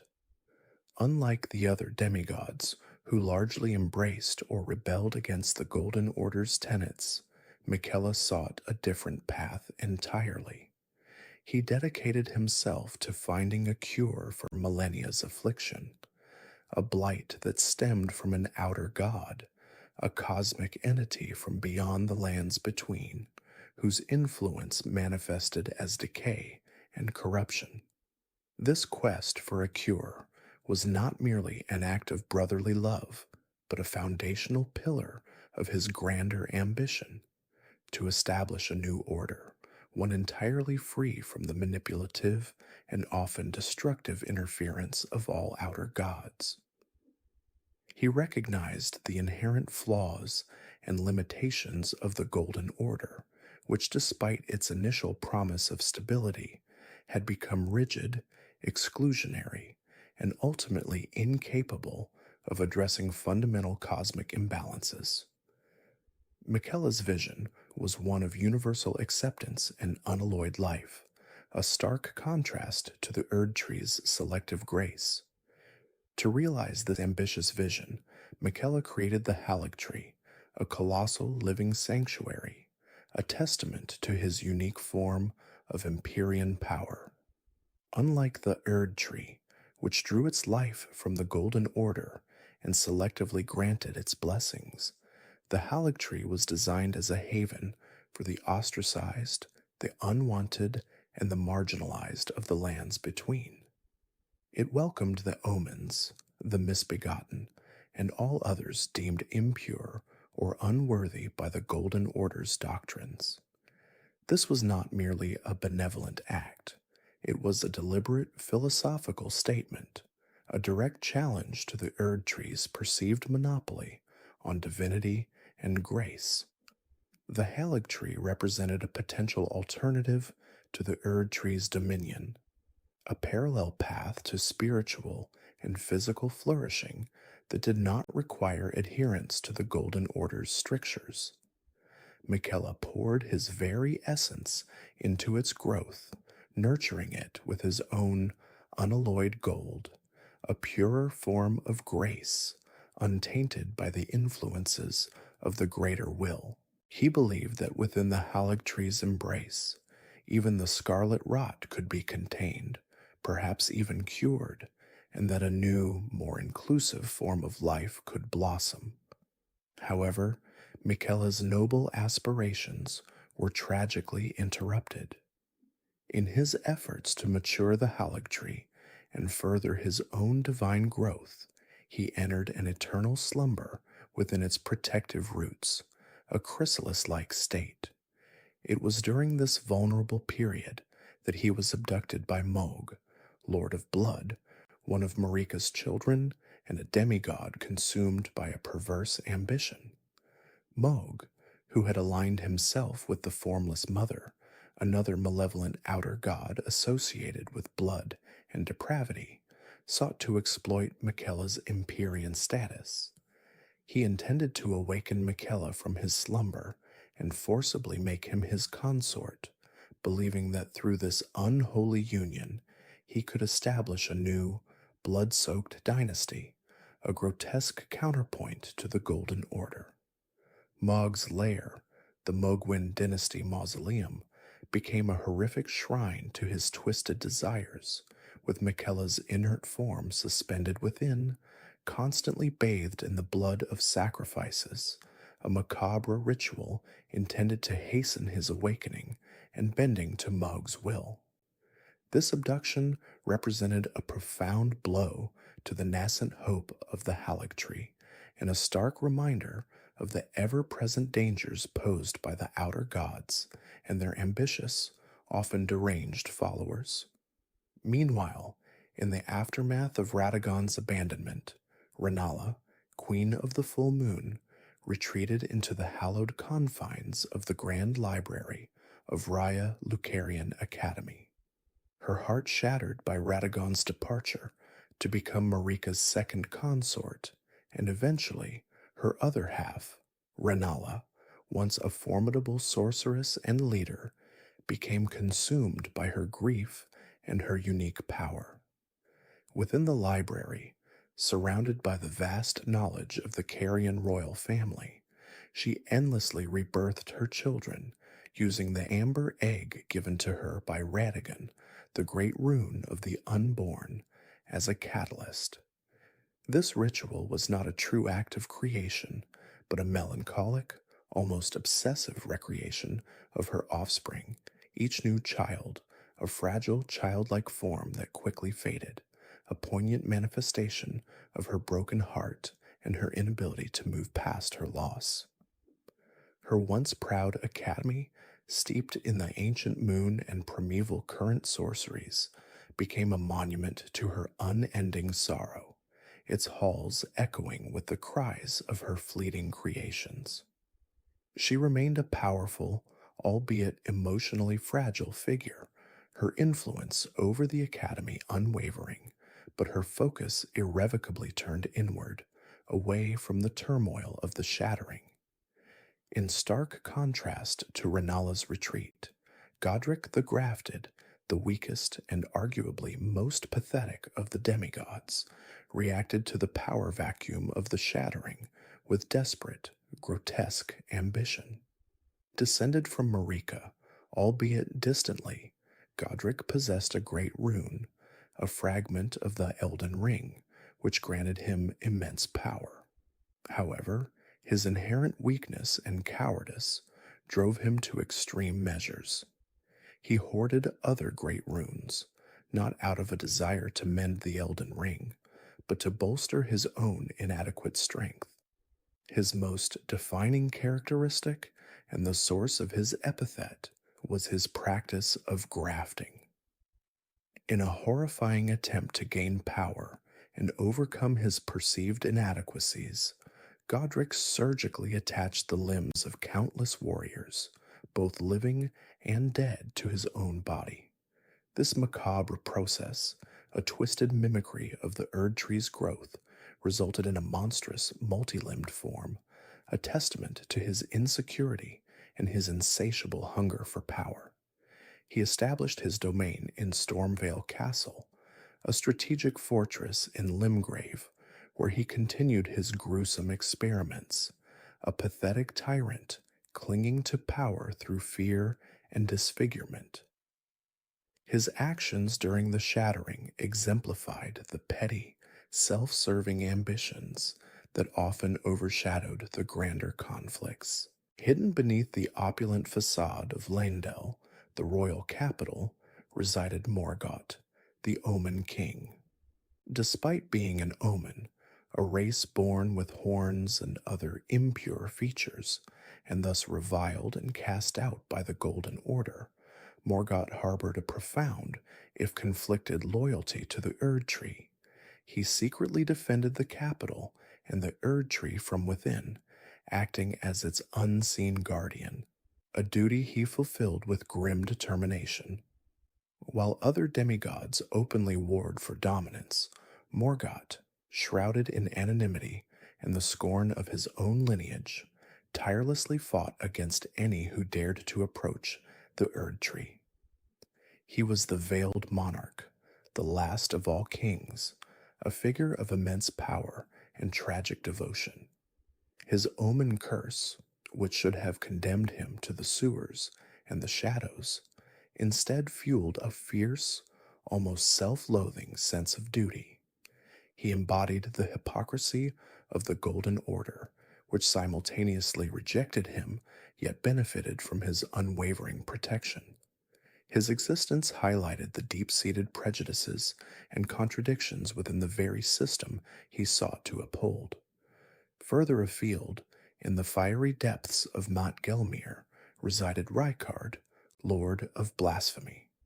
Unlike his siblings, who sought to claim the Elden Ring or establish new orders, Rykard chose a path of radical defiance against the Erdtree and the Golden Order. Driven by a desire to consume the gods themselves and overthrow the established cosmic hierarchy, Rykard fed himself to the god-devouring serpent, a colossal, ancient creature of immense power.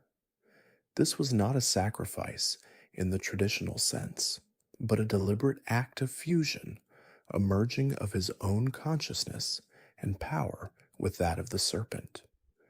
Through this grotesque communion, Rykard became one with the beast, transforming into a monstrous entity capable of devouring even the most powerful beings. His domain, the Volcano Manor, became a haven for those who sought to defy the Erdtree, a gathering place for blasphemers and heretics. Rykard's ambition was not to rule, but to annihilate, to consume the very concept of divinity, and replace it with a new, chaotic order born of consumption and destruction. His actions represented the most extreme form of rebellion against the Golden Order, a complete rejection of its authority and its very foundation. The motivations and true allegiances of some demigods, particularly Miquella and Malenia, hold deeper secrets than initially apparent. While their immediate actions during the shattering are clear, their underlying philosophies and long-term goals hint at a more profound resistance to the Golden Order than simple power struggles. Miquella's creation of the Tree, his dedication to curing the scarlet rot, and his desire to establish an order free from outer god influence, all point to a deliberate rejection of the greater will's dominion. He was not merely seeking to replace the Erdtree, but to transcend it, to create a system of life and grace that was truly unalloyed and independent. Malenia, despite her devastating power and the destructive nature of the scarlet rot, also fought for Miquella's vision. Her loyalty to her brother was absolute, and her willingness to unleash such a potent, destructive force against Radagon, arguably the strongest of the demigods, suggests a deep-seated commitment to Miquella's cause, even if it meant risking her own demise and the devastation of Caelid. Their actions, viewed through this lens, were not merely opportunistic power grabs, but carefully considered moves in a larger, more intricate game against the established cosmic order. Furthermore, the role of the Gloam-eyed Queen and the Godskin Apostles in the pre-shattering era is hinted at but not fully explained within the extant lore, suggesting a prior, significant challenge to the Golden Order's dominance that predates the events of the Shattering. The Gloam-eyed Queen, an Empyrean figure, was said to have wielded the power of destined death, a force that allows for the true death of gods. Her followers, the Godskin Apostles, were formidable warriors clad in the flayed skin of their divine victims, a gruesome testament to their power and their blasphemous agenda. They actively hunted and killed gods, a direct affront to the Erdtree and the greater will, which sought to maintain the immortality of its chosen deities. This ancient conflict, eventually quelled by Malekith, the Black Blade, who sealed away destined death, suggests that the Golden Order's reign was not always absolute, and that challenges to its authority were a recurring theme in the history of the lands between. The existence of the Glomide Queen and her apostles implies a forgotten era of divine warfare and a potential alternative path for the lands between, one where the gods themselves were not immune to mortality, a stark contrast to the Golden Order's promise of eternal life. This unresolved history adds another layer of complexity to the narrative, hinting at deeper, cyclical conflicts that shaped the very fabric of the world, long before Marika shattered the Elden Ring. As the cataclysmic events of the shattering tore through the lands between, fracturing the Golden Order and plunging the demigods into a brutal war, another, more subtle drama was unfolding. This brings us to our fifth major timeline entry, centered around the enigmatic figure of Miquella and his ill-fated slumber, an era we've designated as post-shattering, specifically focusing on Miquella's fate. Miquella, an Empyrean, one of the rare beings chosen by the Greater Will to potentially succeed Marika as a god, was born under a tragic curse. Unlike his twin sister Malenia, who was afflicted with the scarlet rot, Miquella's was condemned to eternal childhood. His body remained perpetually that of a young boy, preventing him from maturing into the full godhood that was his birthright. This curse was not merely a physical impediment, but a profound spiritual one, preventing him from fulfilling his destiny, and thus, in his eyes, rendering him incomplete. He yearned for a solution, not only for himself, but for his beloved sister, whose body was slowly being consumed by the virulent scarlet rot, a disease tied to an outer god of decay. Driven by an unwavering love for Malenia and a deep-seated desire to overcome the limitations imposed by the greater will, Miquella embarked on an ambitious project. He envisioned and then meticulously cultivated the Erdtree, a colossal, luminous tree intended to serve as a sanctuary. This wasn't merely a refuge, however. Miquella's grand design was for the Erdtree to grow into a new Erdtree, a nascent world tree that would stand free from the oppressive influence of the greater will, the cosmic entity that had governed the lands between for eons. He sought to create a haven, a new order where those cast aside or afflicted by the Golden Order, such as the misbegotten or the omens, could find acceptance and flourish. The Erdtree was to be a testament to his benevolent will, a symbol of hope, and a challenge to the established divine authority. Its very existence was an act of defiance, a quiet revolution against the cosmic powers that had shaped their world. In his relentless pursuit of a cure for Malenia's scarlet rot and a means to circumvent the greater will's dominion, Miquella developed a remarkable substance known as unalloyed gold. This unique material was not simply a precious metal. It possessed an inherent ability to ward off the influence of the outer gods, those cosmic entities that exist beyond the lands between and often seek to impose their will upon it. Specifically, Miquella engineered unalloyed gold to counteract the insidious corruption of the scarlet rot, a manifestation of the outer god of rot's destructive power. The creation of unalloyed gold was a monumental achievement, a scientific and spiritual breakthrough that offered a glimmer of hope in a world increasingly overshadowed by divine machinations and existential threats. It represented Miquella's genius and his profound understanding of the arcane forces at play. With the unalloyed gold, Miquella crafted a specialized artifact, the needle. This delicate yet potent instrument was designed to halt the progression of the scarlet rot. Its efficacy was demonstrated most clearly in Malenia, whose relentless battle against the disease was temporarily stayed by the needle's power. While it couldn't fully cure her, the needle provided a crucial respite, preventing the rot from completely consuming her and allowing her to retain some semblance of her former self. The needle was a testament to Miquella's dedication and his innovative approach to combating the seemingly insurmountable challenges posed by the outer gods. It was a beacon of his ingenuity, a tangible manifestation of his desire to protect and heal.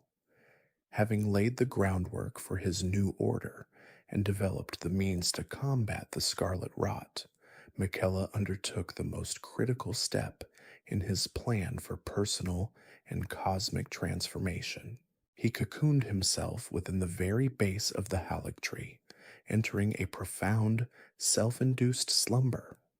This wasn't merely a period of rest, it was a carefully orchestrated process of maturation. Miquella intended to use this deep sleep to finally shed his curse of eternal childhood, allowing his body and spirit to grow and evolve into their full divine potential. The cocoon was a chrysalis, a vessel for his metamorphosis, a sacred space where he could transcend his mortal limitations and emerge as a true god.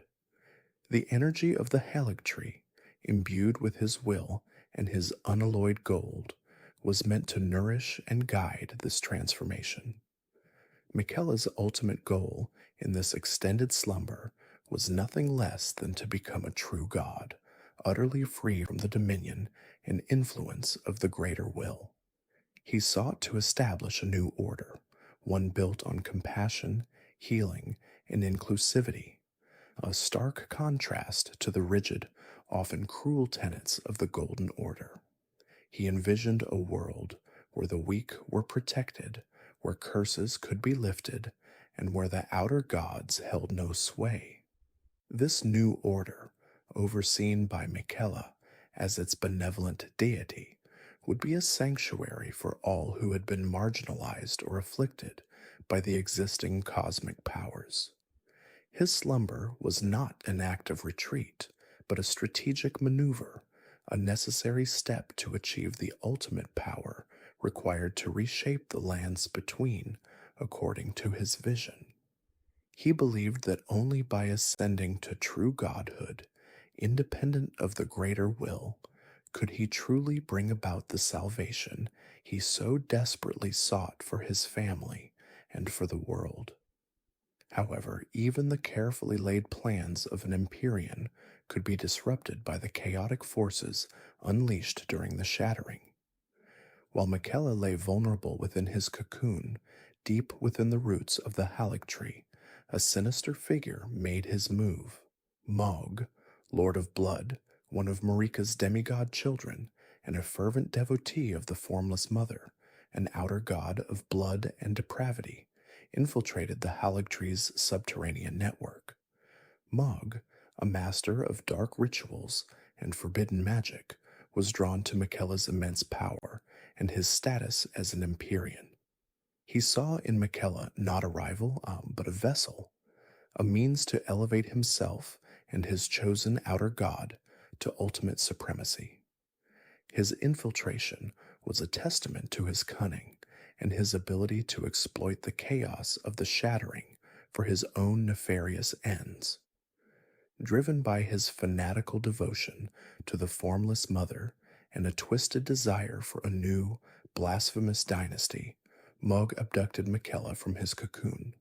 The slumbering Empyrean, still undergoing his transformative sleep, was helpless against Mog's assault.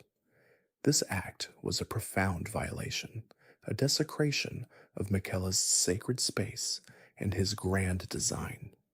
Mog saw Michaela's vulnerability not as an opportunity for mercy, but as an invitation to exploit his divine potential for his own twisted purposes.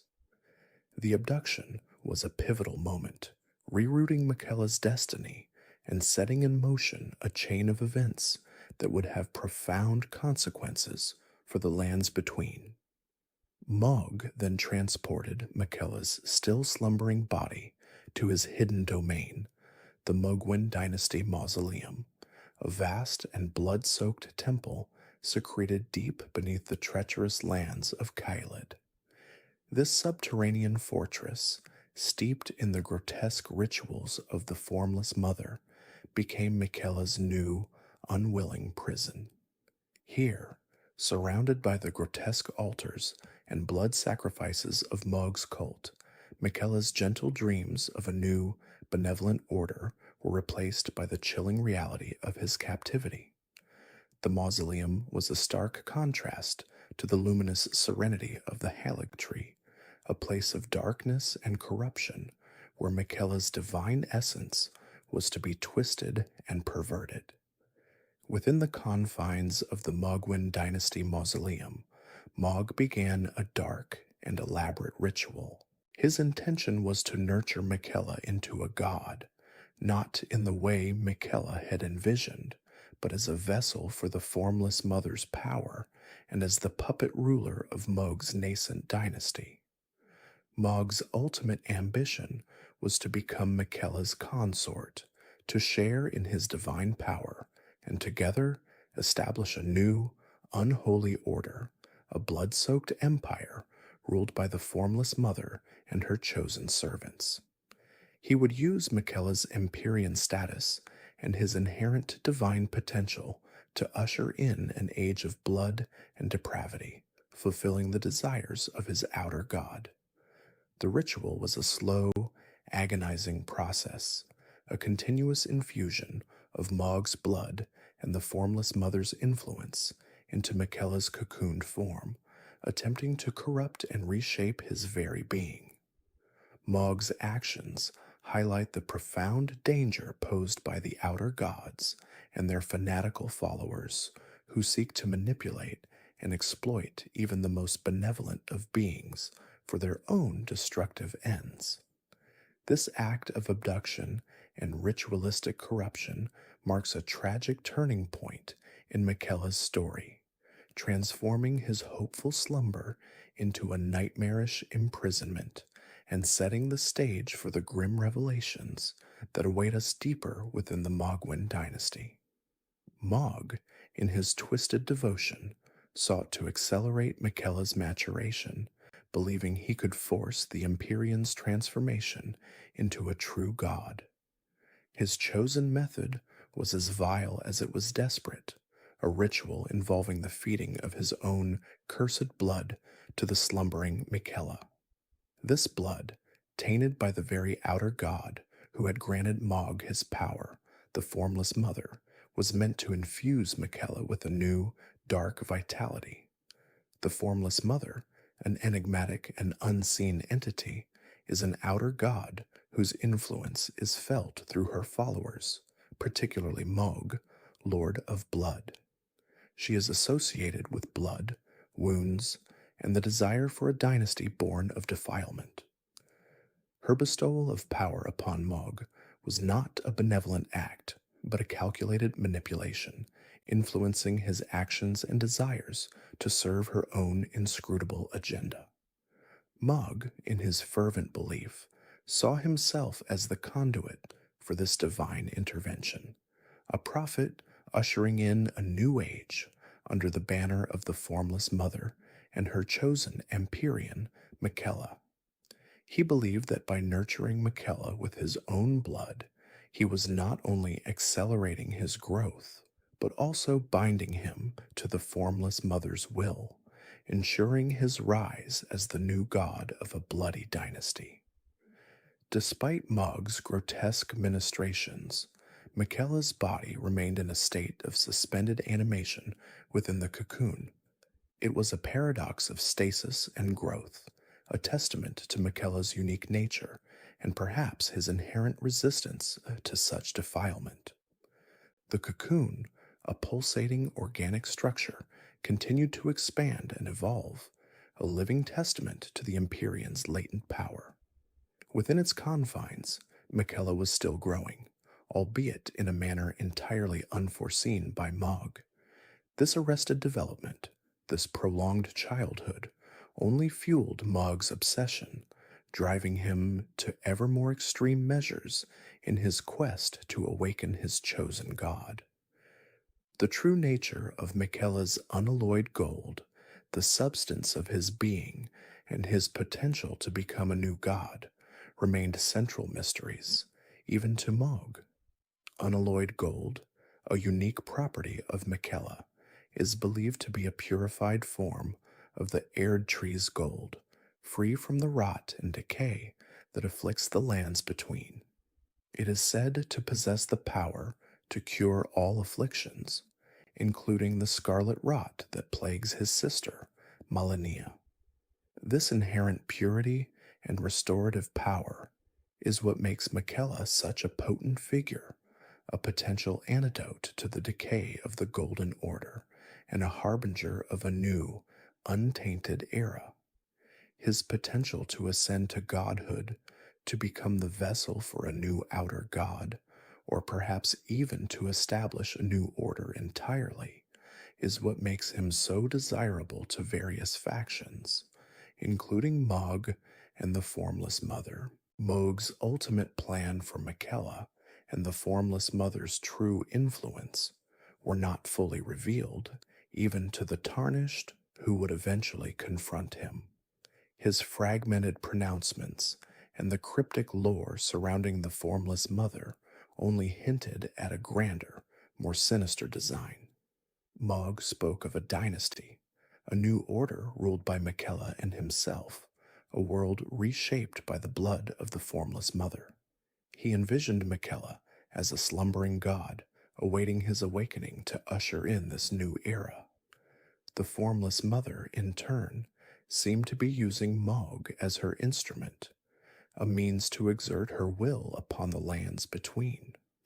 Her motivations, however, remained shrouded in mystery, her desires as formless and inscrutable as her name suggests. Was she seeking to supplant the greater will, the dominant outer god of the lands between? Or was she simply an opportunistic entity, seeking to exploit the chaos of the shattering to establish her own dominion? These questions lingered unanswered even after Mog's demise. The Tarnished, in their relentless pursuit of the Elden Ring, eventually stumbled upon Mog's hidden sanctuary, the Mogwin Dynasty Mausoleum. Here, deep within the subterranean depths, they encountered Mog attempting to commune with the still slumbering Michaela within his cocoon. The scene was one of perverse reverence, with Mog bathed in the eerie red glow of his blood flame, whispering incantations and offering his tainted blood to the pulsating cocoon. The air was thick with the scent of iron and decay, a testament to the dark rituals being performed. It was a moment of profound revelation for the Tarnished, a glimpse into the depths of Mog's depravity and the tragic fate of Michaela. The cocoon itself was a grotesque marvel, a colossal organic structure that pulsed with a faint, otherworldly light. From a fissure in its side, Michaela's arm, small and childlike, was visible, a stark and heartbreaking image. This arrested development, this continued state of infancy, was a poignant indicator of his prolonged suffering and the perverse nature of Mog's nurturing. It was a testament to the fact that despite Mog's efforts, Michaela remained trapped in a perpetual childhood, his growth stunted by the very rituals meant to accelerate it. The confrontation with Mohg was inevitable. The Tarnished, driven by their quest and perhaps a nascent sense of justice for the abducted Empyrean, engaged the Lord of Blood in a brutal battle. Mohg, a formidable opponent, wielding his blood flame magic and trident, fought with the ferocity of a zealot, convinced of the righteousness of his cause. His cries of, "Miquella is mine," echoed through the mausoleum, a testament to his possessive devotion. Ultimately, the Tarnished prevailed, defeating Mohg and interrupting his twisted ritual. With Mohg's defeat, the immediate threat to Miquella was neutralized, but his fate remained uncertain. The cocoon, though no longer subjected to Mohg's ministrations, remained a silent testament to Miquella's continued existence and potential awakening. It pulsed faintly, a living enigma, suggesting that Miquella was not truly dead, merely slumbering, awaiting a different kind of awakening. The mystery of Miquella's true power and his intended role in a new world order persisted long after Mohg's demise. Even with Mohg gone, the questions surrounding Miquella only deepened. What would happen if he were to awaken? Would he be the benevolent god of unalloyed gold, capable of curing all ills, as some believed? Or would he be forever tainted by Mohg's blood and the influence of the formless mother, becoming a god of a darker, more sinister design? The remnants of Mohg's ritual, the lingering aura of blood flame, and the silent, pulsating cocoon served as constant reminders of the profound implications of Miquella's existence. His potential to reshape the lands between, to usher in an entirely new age, remained a powerful, unresolved narrative thread. The Tarnished had defeated a major antagonist, but in doing so, they had unveiled an even greater mystery, a sleeping god whose awakening could irrevocably alter the fate of the entire world.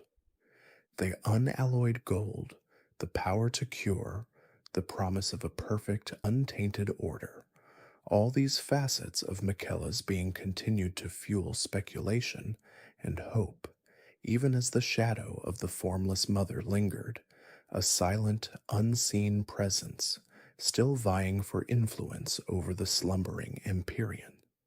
The very act of defeating Mohg, while seemingly a victory, had merely paused a larger, more complex narrative, leaving the ultimate destiny of Miquella, and by extension, the lands between, hanging precariously in the balance.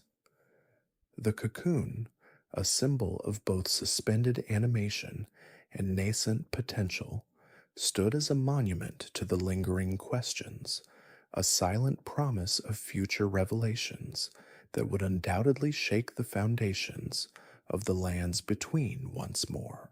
As we move from the tragic tale of Miquella and Mohg's, our timeline now shifts to an ongoing, pervasive threat, one that lingers beneath the surface of the lands between, constantly seeking to erupt and consume all the frenzied flame. This narrative thread, unlike many others, isn't confined to a singular past event, but rather represents a persistent, ever-present danger, always on the precipice of manifesting, influencing events even as other sagas unfold. It is, in essence, an ongoing concern, a constant undercurrent of dread in the tapestry of the lands between.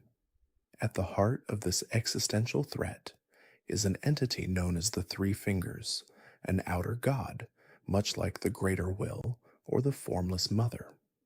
However, unlike these other divine entities that seek to impose some form of order or cultivate specific life forms, the Three Fingers harbors a singular, terrifying ambition: to return all of existence to a single, undifferentiated chaos. Its philosophy, if it can be called that, is one of absolute eradication, a fervent desire to melt away all distinctions, all life, all form, back into a primordial, unified void. It views the very act of creation, of differentiation, as an aberration, a cosmic mistake that must be rectified by fire. This is not merely destruction for destruction's sake, but a profound, almost philosophical rejection of existence itself, a yearning for the pre-creation state, a return to the unformed. The three fingers, therefore, represents the ultimate antithesis to the intricate, diverse, and often beautiful, if broken, world of the lands between. The origins of the frenzied flame itself and its deep-seated connection to the primordial crucible are hinted at through various fragments of lore. The crucible, in Elden Ring's cosmology, is understood as the primordial soup from which all life in the lands between originally emerged. It was a chaotic, undifferentiated state where all forms were intermingled, a melting pot of potential. Over time, as the world developed and the influence of the greater will took hold, this primordial unity began to break apart, giving rise to distinct species, specific forms, and the very concept of order. The frenzied flame, it is suggested, is not merely a destructive force, but a manifestation of this primordial crucible's desire to reclaim its original state, to undo the differentiation that has occurred. It is the raw, untamed power of creation turned inward, seeking to unmake what has been made. This connection implies that the frenzied flame is not an external invader, but rather an intrinsic, albeit dormant, potential within the very fabric of the lands between, a deeply buried memory of its own chaotic beginnings.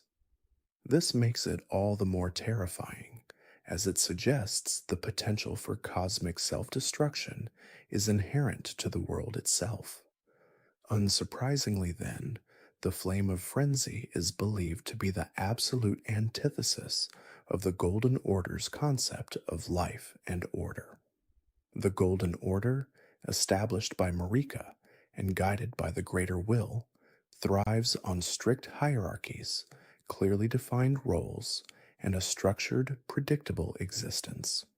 It values the distinction between life and death, though it struggles with the latter, the separation of species, and the imposition of a divine law. The frenzied flame, conversely, seeks to obliterate all such distinctions, to burn away all forms, all laws, all individuality, until nothing remains but a homogeneous, burning chaos. Where the Golden Order seeks to maintain and regulate existence, the frenzied flame seeks to dissolve it entirely. This ideological clash is fundamental to understanding the profound danger the frenzied flame poses to the established order of the lands between, and indeed to all life within it. It is not merely a different path, but an absolute negation of everything the Golden Order represents and strives to uphold. This destructive outer god, the Three Fingers, does not communicate directly with mortals in a way that can be easily understood. Instead, it requires a mouthpiece, an intermediary to spread its terrifying gospel. This role falls upon Shabriri, a man eternally cursed for his transgressions. His exact crimes are not explicitly detailed, but the nature of his curse suggests a profound act of betrayal or malice, perhaps even a rejection of the natural order itself. Shabriri, in his cursed state, becomes the perfect vessel for the Three Fingers' message of universal destruction. He is not merely a follower, but a conduit, his spirit bound to the chaotic will of the outer god. Through him, the whispers of the Three Fingers gain a voice, urging others to embrace the terrifying power of the frenzied flame, to cast aside their individuality and join in the ultimate act of unmaking. His existence is a testament to the Three Fingers' ability to corrupt and utilize even the most broken of souls for its own ends. Shabriri's influence is not limited to his own cursed form. In a chilling display of the Three Fingers' manipulative power, Shabriri's spirit possesses the body of Yura, hunter of bloody fingers, after Yura's death. Yura, a noble and dedicated warrior who spent his life hunting those who spilled innocent blood, becomes an unwitting puppet for the very force that seeks to destroy all life. This possession is a brutal irony, twisting a figure of justice into an instrument of cosmic annihilation. Shabriri, now inhabiting Yura's familiar form, uses this guise to guide the tarnished, you, towards the frenzied flame prescription. He appears at key locations, offering seemingly helpful advice that subtly nudges the tarnished closer to the precipice of embracing the flame. His words, though delivered with Yura's voice, carry the insidious undertones of the Three Fingers, promising release and power through absolute destruction, masking the true horror of what lies beyond. This act of possession highlights the pervasive and deceptive nature of the Three Fingers' influence, capable of corrupting even the most honorable of individuals. The Tarnished's introduction to the flame of frenzy, beyond Shabriri's subtle manipulations, often comes through a blind maiden named Hyetta. Hyetta's journey is one of profound suffering and unwitting devotion. She consumes what she believes to be eyes, but are in fact Shabriri grapes, grotesque growths that form on those who have been touched by the frenzied flame. Each grape she consumes brings her closer to the flame's influence, further eroding her sanity and clarity. Her blindness, a physical affliction, mirrors her spiritual blindness to the true nature of the power she is drawn to. She is not a malicious figure, but a tragic one, an innocent pawn in a cosmic game. As she consumes these grapes, she begins to hear the whispers of the Three Fingers, compelling her to seek the source of the frenzied flame. Her journey is a pilgrimage of madness, driven by an inner compulsion that she cannot fully comprehend or resist. She repeatedly encounters the Tarnished, asking for more grapes, each encounter drawing the Tarnished deeper into the mystery of the frenzied flame and its devastating potential. Her quest culminates in her arrival at the subterranean shunning grounds, the very heart of the flame's power, guided by the relentless, insidious whispers of the outer god.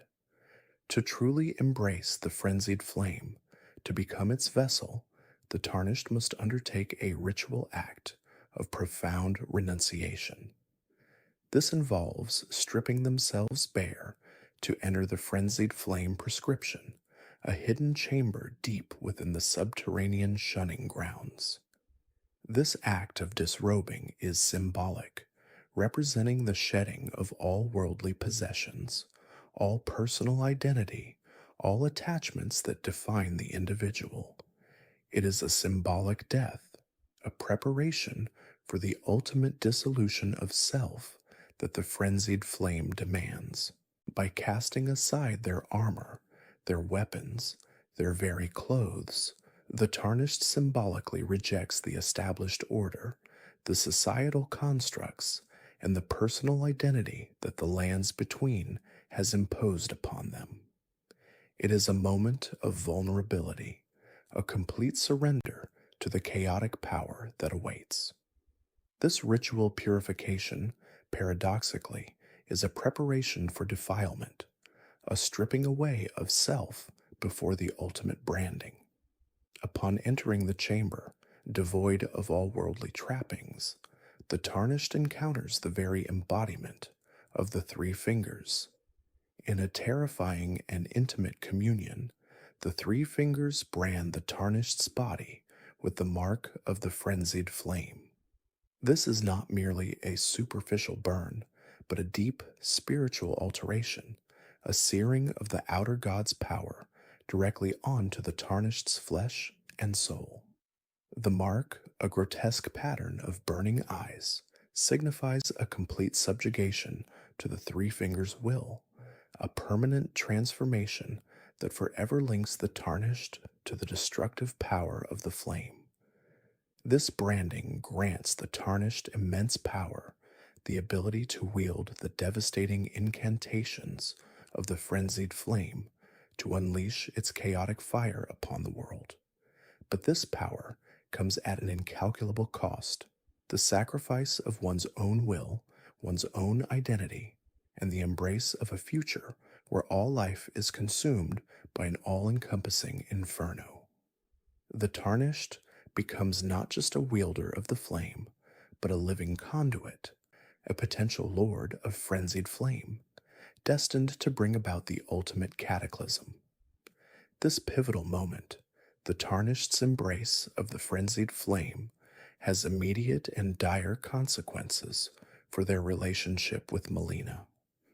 Malenia, the enigmatic maiden who has guided the tarnished throughout their journey, has her own profound connection to the Erdtree and a deep-seated desire to see the world restored, albeit through fire. Her purpose, initially, is to guide the tarnished to become the Elden Lord, to mend the Elden Ring and restore order. However, upon witnessing the tarnished succumb to the three fingers, her resolve hardens. Her demeanor shifts from gentle guidance to stern condemnation. She recognizes the existential threat that the frenzied flame poses, not just to the lands between, but to the very concept of existence. With chilling determination, she vows to kill the tarnished should they become the lord of frenzied flame.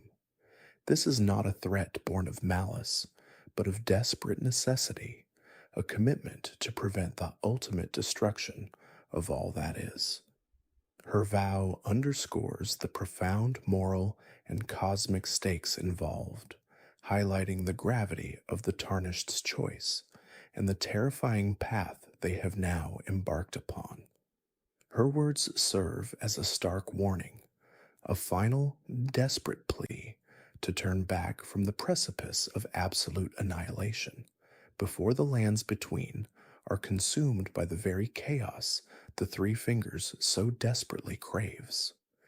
This marks a significant turning point in the tarnished's journey, forever altering their destiny and setting them on a collision course with their former guide, should they choose to fully embrace the destructive power now coursing through their veins.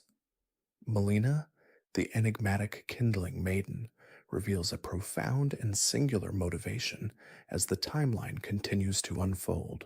Her desire to protect the Erdtree